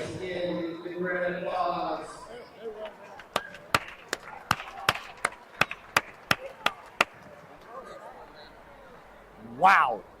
That was great. Wow, wow, wow is all I have to say for what Cody and I just got to watch at halftime. Welcome back into the Pratt City Ford halftime show here on True Country. It's Pratt 33, Hillsboro 23, as we watch the Cup Stacking Championship. How about that? I'm still excited about it. I'm the most excited I've been all Who won? night. Did you get the winner of who won? Andrea, I believe, was her name. Andrea. I think it was hard to hear out there, and I think she wondered, what are you doing out here talking to me? As I kind of came out of nowhere. Let's go ahead and break down some of your first half stats. Team-wise, for Hillsboro, they have 2 assists, 8 rebounds, 3 of those being offensive rebounds. And it's Breck and Ratzlaff leading the way for the Trojans with 11 points. Molly says we have a future in cup stacking announcement. How about that? Great. It was so fun. It really was. And for the Greenbacks team stat-wise, they had 12 rebounds, 3 of those being offensive rebounds, 1 steal, they had 6 assists, really sharing the ball well, 1 block. The Greenbacks, they did have 8 turnovers, Hillsboro with only 4 turnovers. And what a first half of basketball that was for the Greenbacks, leading 33-23. Let's go ahead and break down your first half stats. Carson Hingley leads the way with 10 points and 3 assists. 9 points for Max Uni, 6 for Arlie Morrell, 4 for Jared Johnson, 3 for Justice Tatro, and 1 for Caden Barker. For the Trojans, it's 11 for Ratzlaff, 3 for Smith, 3 for Wickard, and 2 each for Weisbeck, Flinner, and Beavers. Cody, what's your keys to the second half for the Greenbacks? Well, I think pick up right where you left off if you're the Greenbacks. Don't start off slow like you did the game. Sometimes they got a tendency to come out of half with a little bit of slow start. You saw it start the game. Your coach Matt, and I think at halftime you're telling those guys, pick up right where we left off. Do not let that intensity down at all. I think they'll be fine. Third quarter coming up next here on True Country. We'll be back in 2 minutes.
Can I send my clip into the Twitter play-by-play of Oh, sacking? the Sportscasters Talent Agency of America. What is that one that you were on for football? Dude, yeah, that's it. That's it. Oh my gosh, that would be amazing.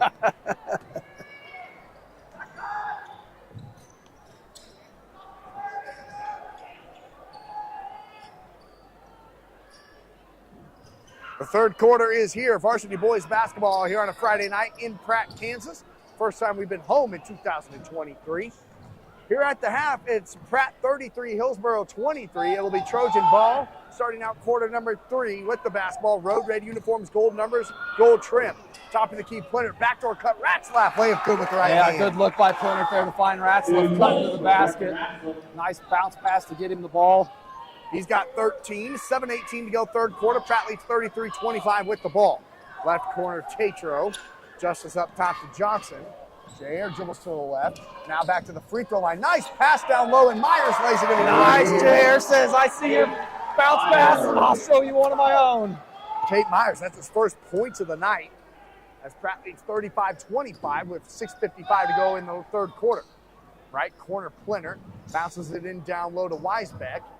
He's stripped by Tatro. Haney the steal, left to right. Carson takes it around Ratzlaff to the lane, laid it in. 12 for Carson as Pratt leads 37-25 with 6:36 to go in the third quarter. Ratzlaff left wing. Picks his dribble up. Bounce pass left short corner. Jumper on the way is in and out for Wicker. Weisbeck the offensive rebound, kicks it back out. Now over to the right to Smith. Smith back to the left. Wicker dribbles baseline again. Now we'll kick it back out. Ratzlaff has it. Crosses over to his right. Now Smith. Smith left side to Wickert. Now in down low to the left block. Now backdoor cut. Weisbeck. Jumper too strong. Wickert the putback.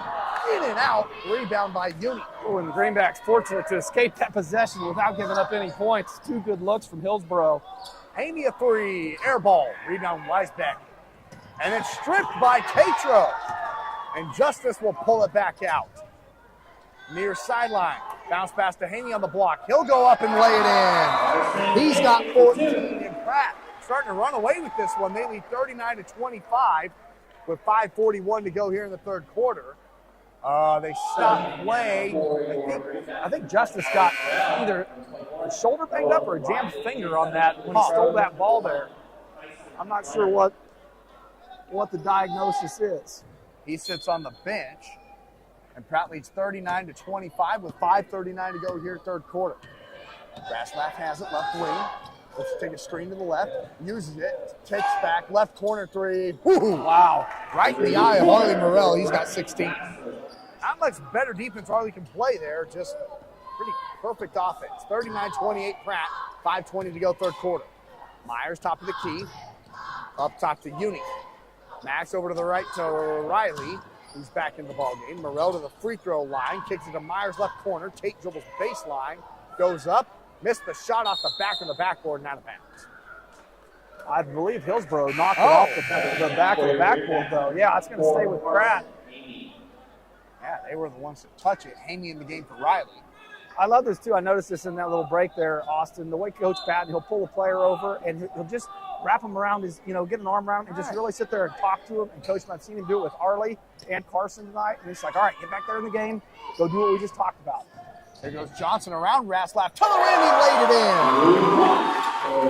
He's got 6, and Pratt leads 41-28 with 4:53 to go here, third quarter. Top of the key, Plinter over to the left side to Tyson Plinter. He'll get to the free throw line and take foul. Pratt's first team foul here in the second half, and Tate's first personal. Yeah, Pratt, as far as the fouls go, Pratt's looking good. No players have more than one foul, so play a little more aggressive here, knowing you got a lot to work with this second half. Raslap throws it to Plinter on the left wing, guarded by Myers. Now back to Wickert, top of the key. Lincoln gets it to Raslap on the right elbow. Backdoor cut. Plinter left alone. Left wing 3. Spins out. Rebound. Fought for. Dove on the floor. I think it went off the hands of Carson Haney out of bounds. Love seeing players on the ground, though, going for balls. Great hustle play. That's what Chris Batten claps his hands in approval of. There will be Trojan ball in front of their bench. Raslap has it now on the left wing. Guarded by Johnson. Tries to use a screen, doesn't. Now throws it in down low. Weisbeck missed the wide open layup, and the rebound gathered by Uni. Max pushes the tempo up to Haney. Layup no good. Morrell the rebound. His putback is good. And he's got 8 tonight for the Greenbacks off the bench. And now Hillsboro calls a timeout. It's Pratt 43, Hillsboro 28, 4:06 to go, third quarter. Greenback basketball will be back in 60 seconds. Full timeout been called on the Trojans.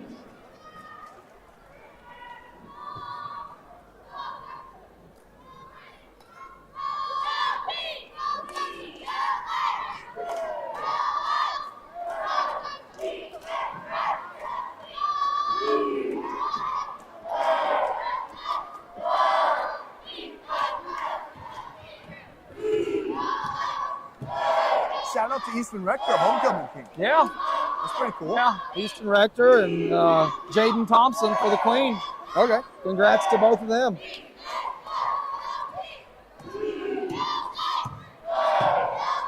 Wow, that was impressive. I don't know if anybody saw that, but that was crazy. She's like 8 flips in a row. Let's give it a round of applause for our Pratt High cheerleaders and yell-leaders.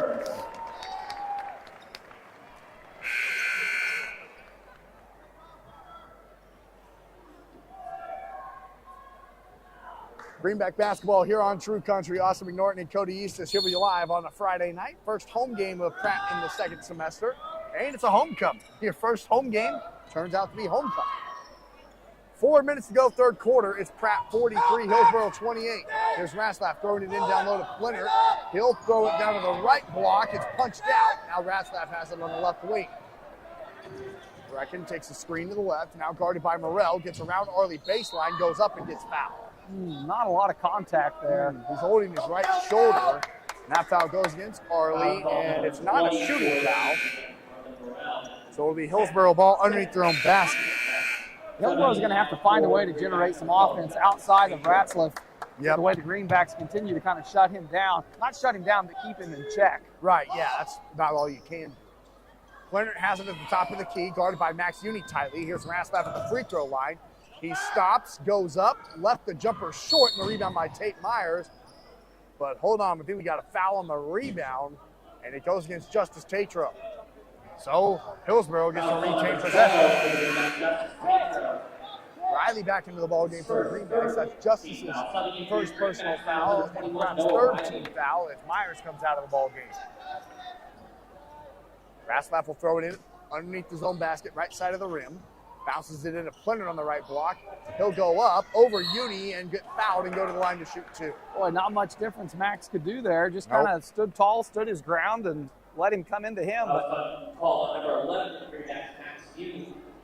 That's Max's first personal foul and Pratt's 4th team foul all of a sudden. Wyatt Plinner at the line to shoot 2. Hillsboro team 71% as a team this year. As he gets the first, he has 3. Number 11, Nick Smith. Smith back into the ball game for the Trojans, replaces Weisbeck, I believe.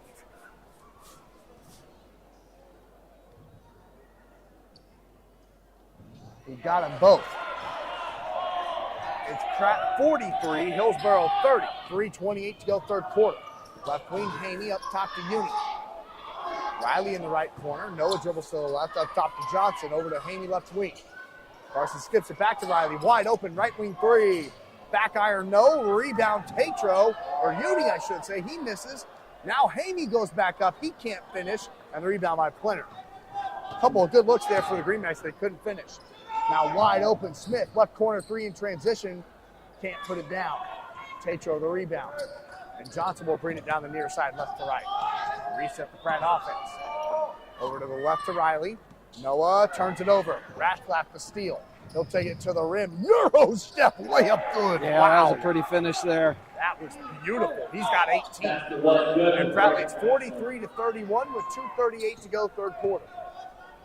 Uni far side. Gets it over to Haney right corner. Max to Tatro. To Johnson, top of the key. Shayer pulls it back out to the Frog at half court. Now Jair dribbles to the right, gets it to Uni, right elbow jumper for Max as an air ball. And the rebound by Plinner. Up to Raslap far side. He'll fake the jump shot, take it to the free throw line, kick it out. Oh! Plinner, right elbow, missed the jumper. Rebound Smith, back to Plinner, now to the left corner, 3 for Shahan. It's too long, and the rebound by Noah Riley. Noah bounces it to Haney. Carson gets around the defender and lays it in. Boy, he gets to the rim so athletically. He's got 16, and Pratt leads 45-31 with 1:48 to go, third quarter. Raslap into the right corner to Plinner.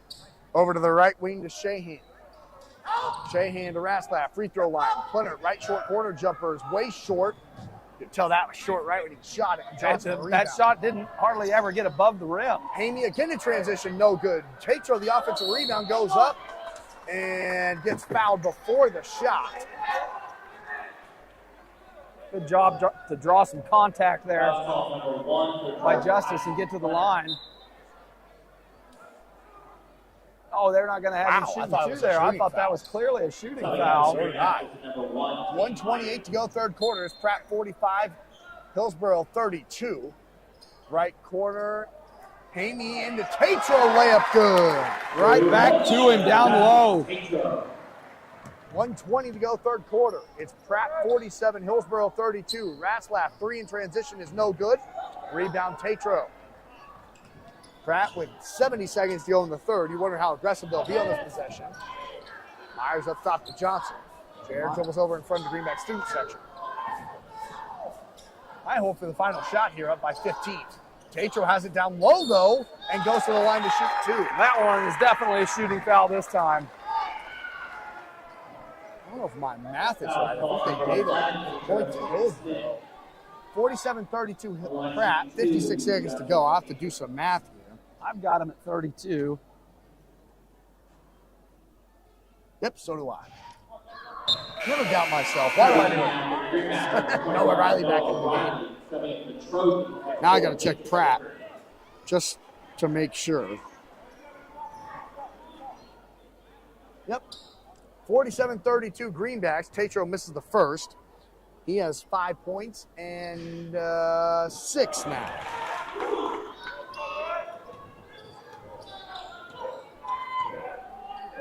Back come the Trojans, right to left.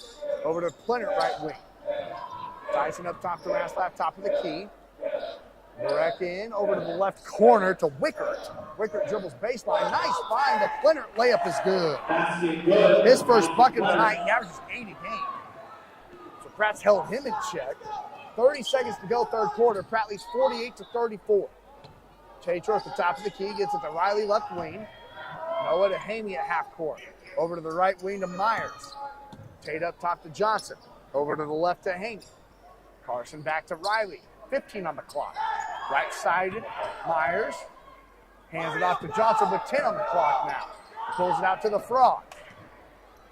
J.R. dribbles to the left. Around Ratzlaff. Missed the layup. Rebound Tatro. Buzzer beater. Air ball. And that's the end of quarter number 3. It's Pratt 48, Hillsboro 34. Greenback basketball will be back in 60 seconds. Am I not right? I was trying to see who scored that last bucket. He said, I have he said it was his first bucket of the night. Oh, Tyson Quinter, number 1. Okay. I had him having 2 in the second quarter, but somewhere we're off. What do they got up there? Number 1. They only got him with 2. I must have put. Well, there's 2 Quinters, so. Oh, there is? Yeah. Oh, Wyatt. Okay. How many you got Wyatt for? 4. Okay, that's what it was.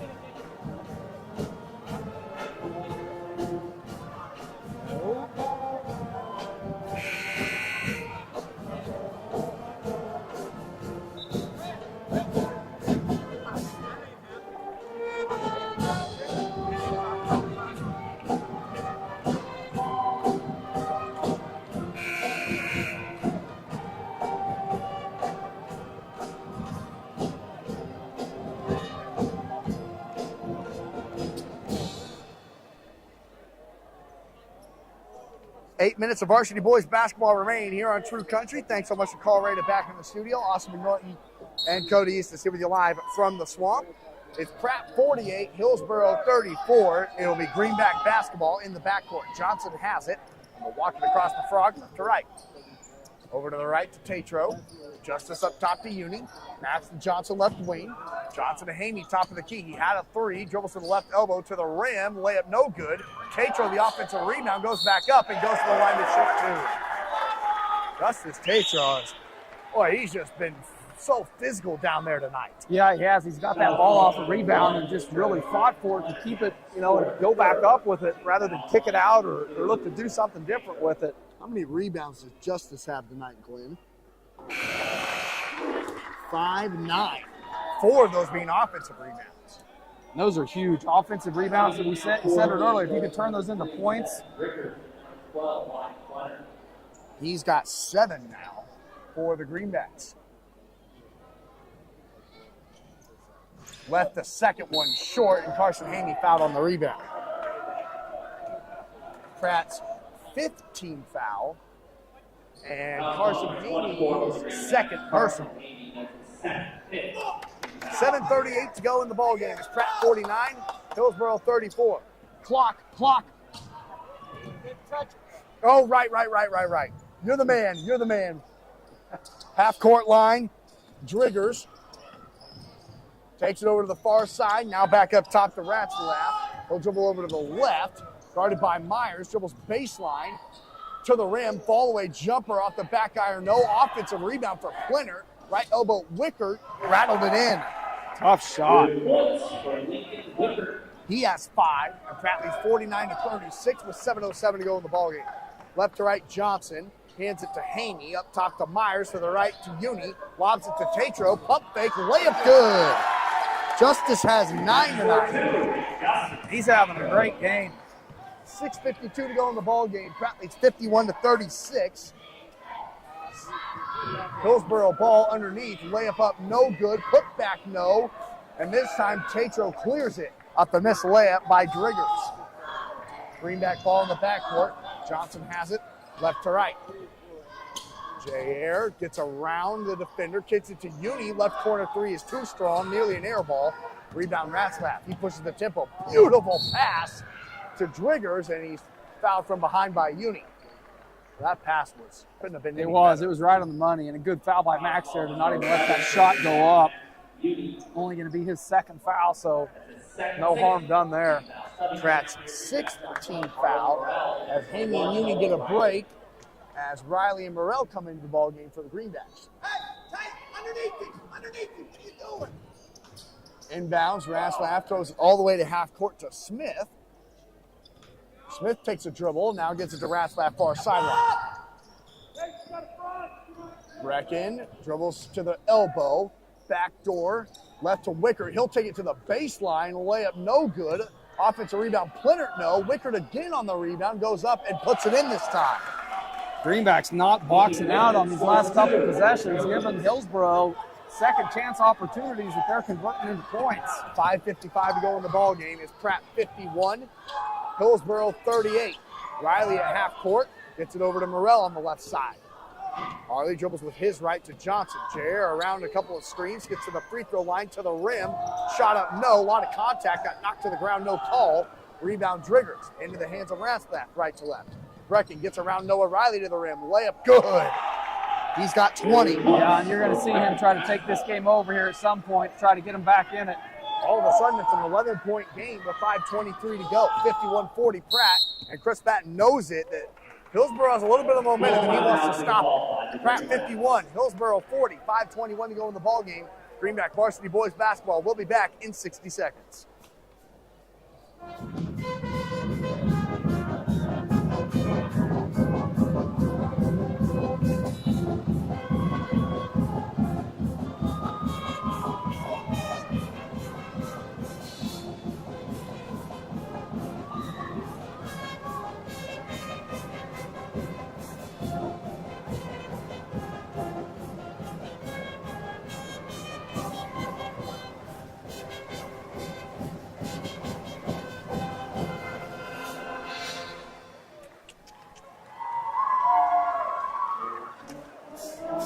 Still missing, man.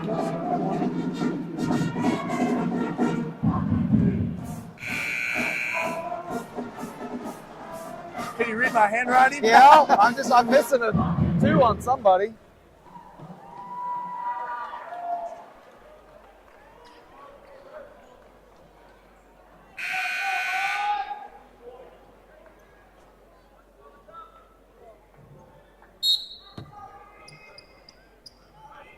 Five minutes and 20 seconds of Varsity Boys Basketball remaining here on a Friday night. It's Pratt 51, Hillsboro 40.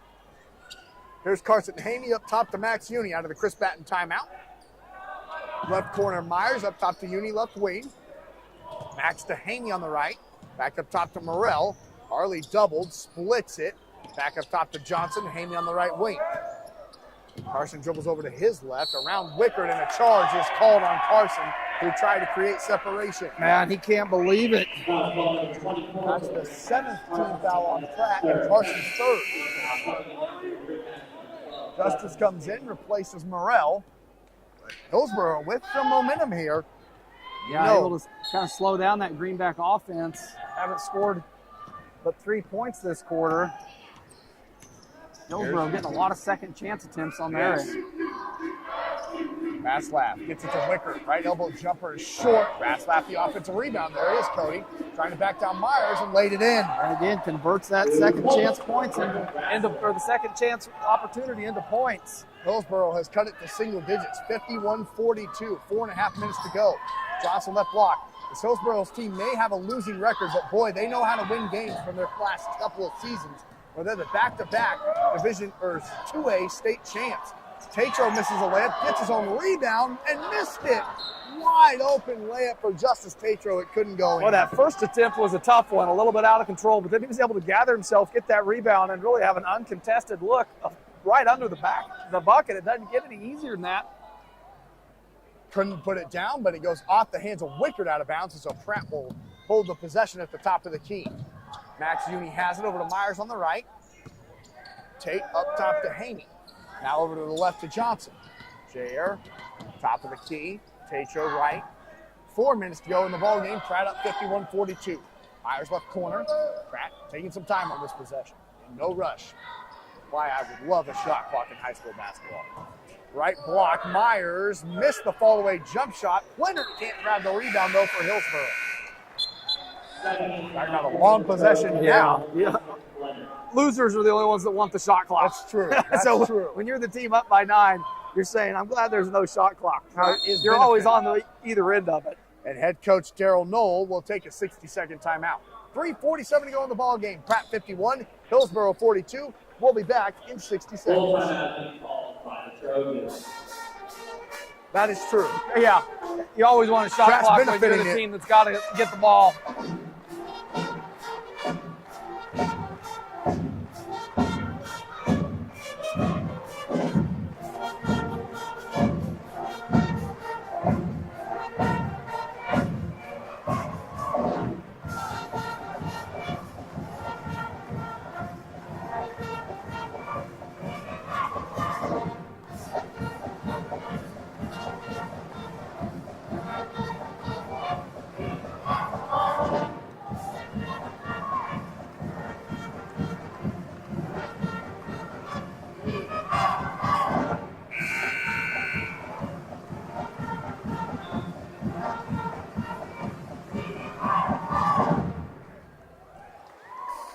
Man, check that out.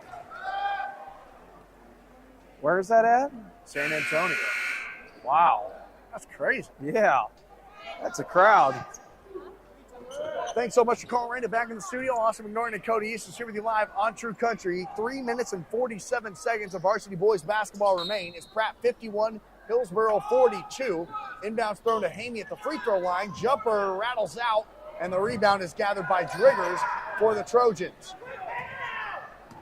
As Hillsboro has cut this deficit to 9 and now has the basketball. Rat's left, gets it over to Plinter on the near side. Now to Plinter left corner. Tyson and Wyatt, that is. They're two Plinterts. Rat's left far side. Dribbles to the left around Johnson. Now around Myers. Now into Plinter inside the lane, and the layup is good right over Justice Tatro. Wow, Hillsboro on quite a run right now, as now it's just a 7-point game with 3:07 to go. Here's Uni, pulls his dribble up at half court and gets it to Haney. Carson spins around the defender to the free throw line. Falls to the ground, gets it to Uni. Max will go up and put it in. Big bucket there for the Greenbacks. Yeah, Max Uni a has possession 11. that I thought was a little bit out of control there. Fall away jumper. Wickert can't get it to go, and Plinter is fouled from behind by Tate Myers. 2:45 to go here in the ball game. Pratt leads 53-44. Tate Myers fouls, and the ball will be a 1-and-1 now as it's team fouls on the Greenbacks. So it puts Tyson Plinter at the free throw line to shoot a 1-and-1. Big 1-and-1 here for the Trojans. He missed the front end. Tatro the rebound. Big miss for Hillsboro there. Yes, it is. And then down on the other end, Myers is left alone, and Plinter swats him. Now here's Tatro, out to Johnson, to Uni, top of the key, 3, bricked. And the rebound by Ratzlaff, and Chris Batten points to his head saying, you gotta be smarter than taking that shot. Up Yeah, by 9.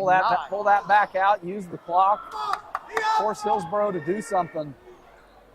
Here is Wickert, dribbles in between the double team, loses it, and turns it over. Max Uni the steal. Now Pratt will look to run some clock here with only 2 minutes to go, up by 9. Myers right wing, over to the right corner to Uni.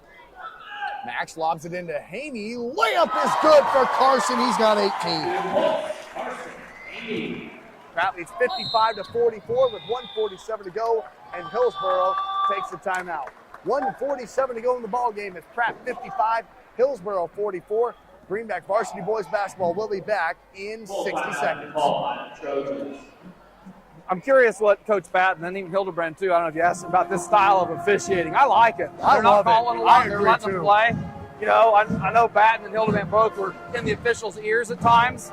You know, saying it should have been this, should have been that. It'd be frustrating as a coach. But I feel like it's been pretty consistent on both ends. 1,000%. Yeah, Yep, 1,000%. I would think as long as you know it's consistent like that, I would rather see a game played out like this. Me too. I 100% agree. I'm sure it'd be frustrating as a coach because you always want those you always fouls, want to get that call. but it has been consistent on both ends. Yeah. In both games too. Yeah. Yep, I love it.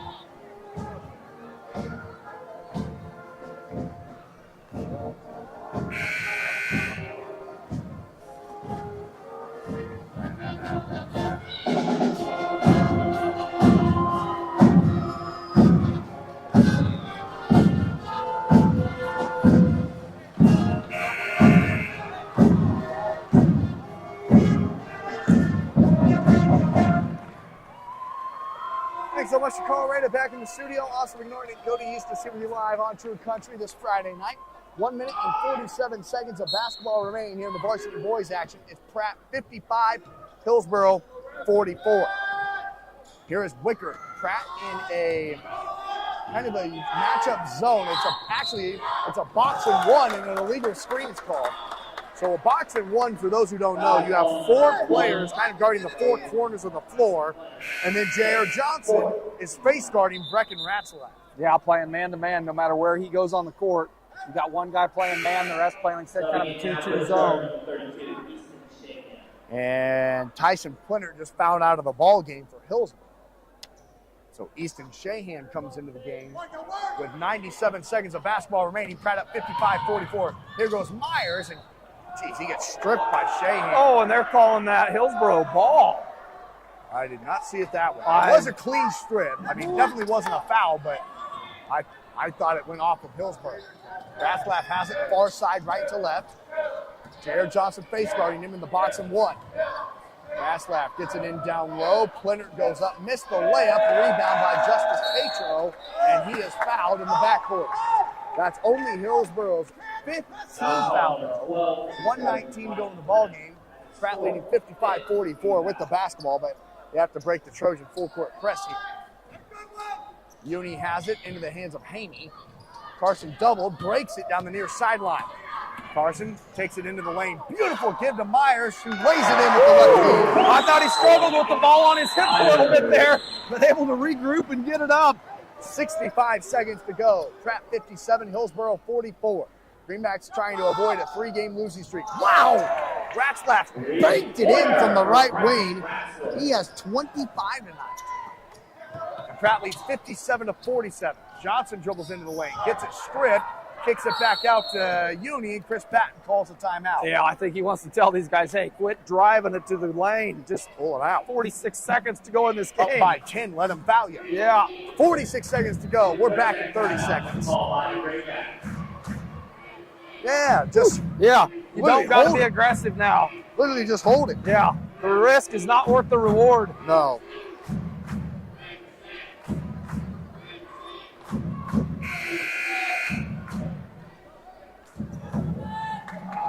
He banked that in. That was crazy. That was a heck of a shot.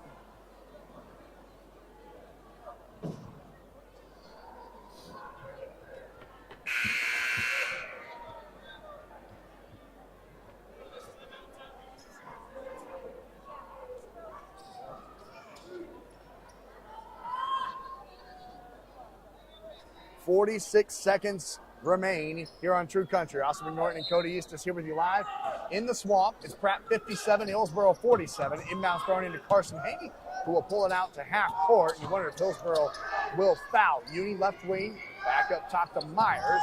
Now back to Haney. Pratt dodged a bullet there. When Max Uni got the basketball, Hillsboro didn't foul. It is only Hillsboro's 16th foul, though, so. Yeah, next one's going to put them to the line. They might choose a little bit more carefully who to foul this time. Inbounds goes into the backcourt to Johnson, and J.R. is fouled by Ratzlaff, and will go to the line to shoot the 1-and-1 with 33 seconds to go.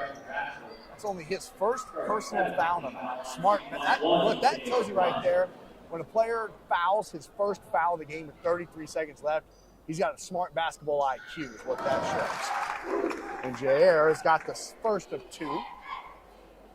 Just that smart basketball awareness and literally not foul until you're literally trying intentionally. Yeah, and someone who plays as many minutes and aggressively as he does too. Yeah, it even I think speaks he's more only to come that. out for 1 second of this game. J.R. Johnson goes 1 of 2, 30 seconds to go. Pratt leads 58-47. Hillsboro, Ratzlaff, left wing 3 gets knocked to the ground, and Pratt fouled him.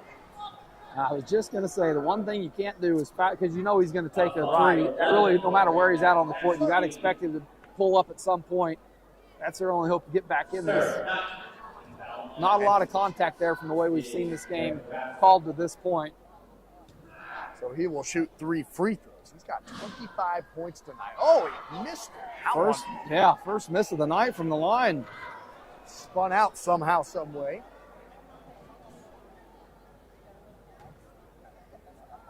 And the second one is rattled in. Pratt leads 58-48 with 24 seconds to go. had a chance to make it an 8-point game. We'll try to make it a 9-point game. And he got him second one. He's got 27. Now you want to get the ball in the hands of one of your best free throw shooters. You expect Hillsboro to be aggressive, go for the steal right off the bat, and if they don't get it, foul right away. Inbounds into Haney, and Carson's fouled instantly. Surprised they didn't press a little bit more, try and get a steal. He's fouled instantly. The second personal on Wickert and the 8th team on Hillsboro, so it's a 1-and-1 for Haney.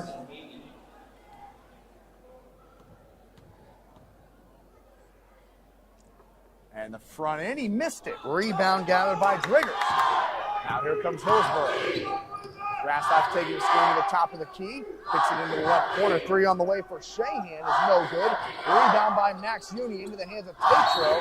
And Justice is fouled by Shahan in the backcourt. With 9 seconds to go, Pratt looks like they will move to 6-4 on the year and avoid a 3-game losing streak.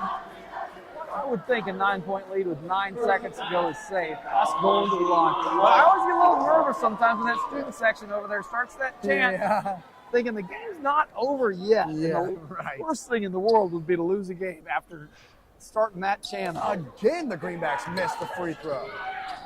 Vaslav has it, far side, NBA range 3 is an air ball. Rebound, Wickert can't put it back in. Now the rebound by Myers, and that's the ball game. Final score, Pratt 58, Hillsboro 49. The Greenbacks have moved to 6-4 on the year. Hillsboro falls to 3-6. Greenback Varsity boys basketball time for the Pratt Regional Numbers Return postgame show, and we will be back in 2 minutes.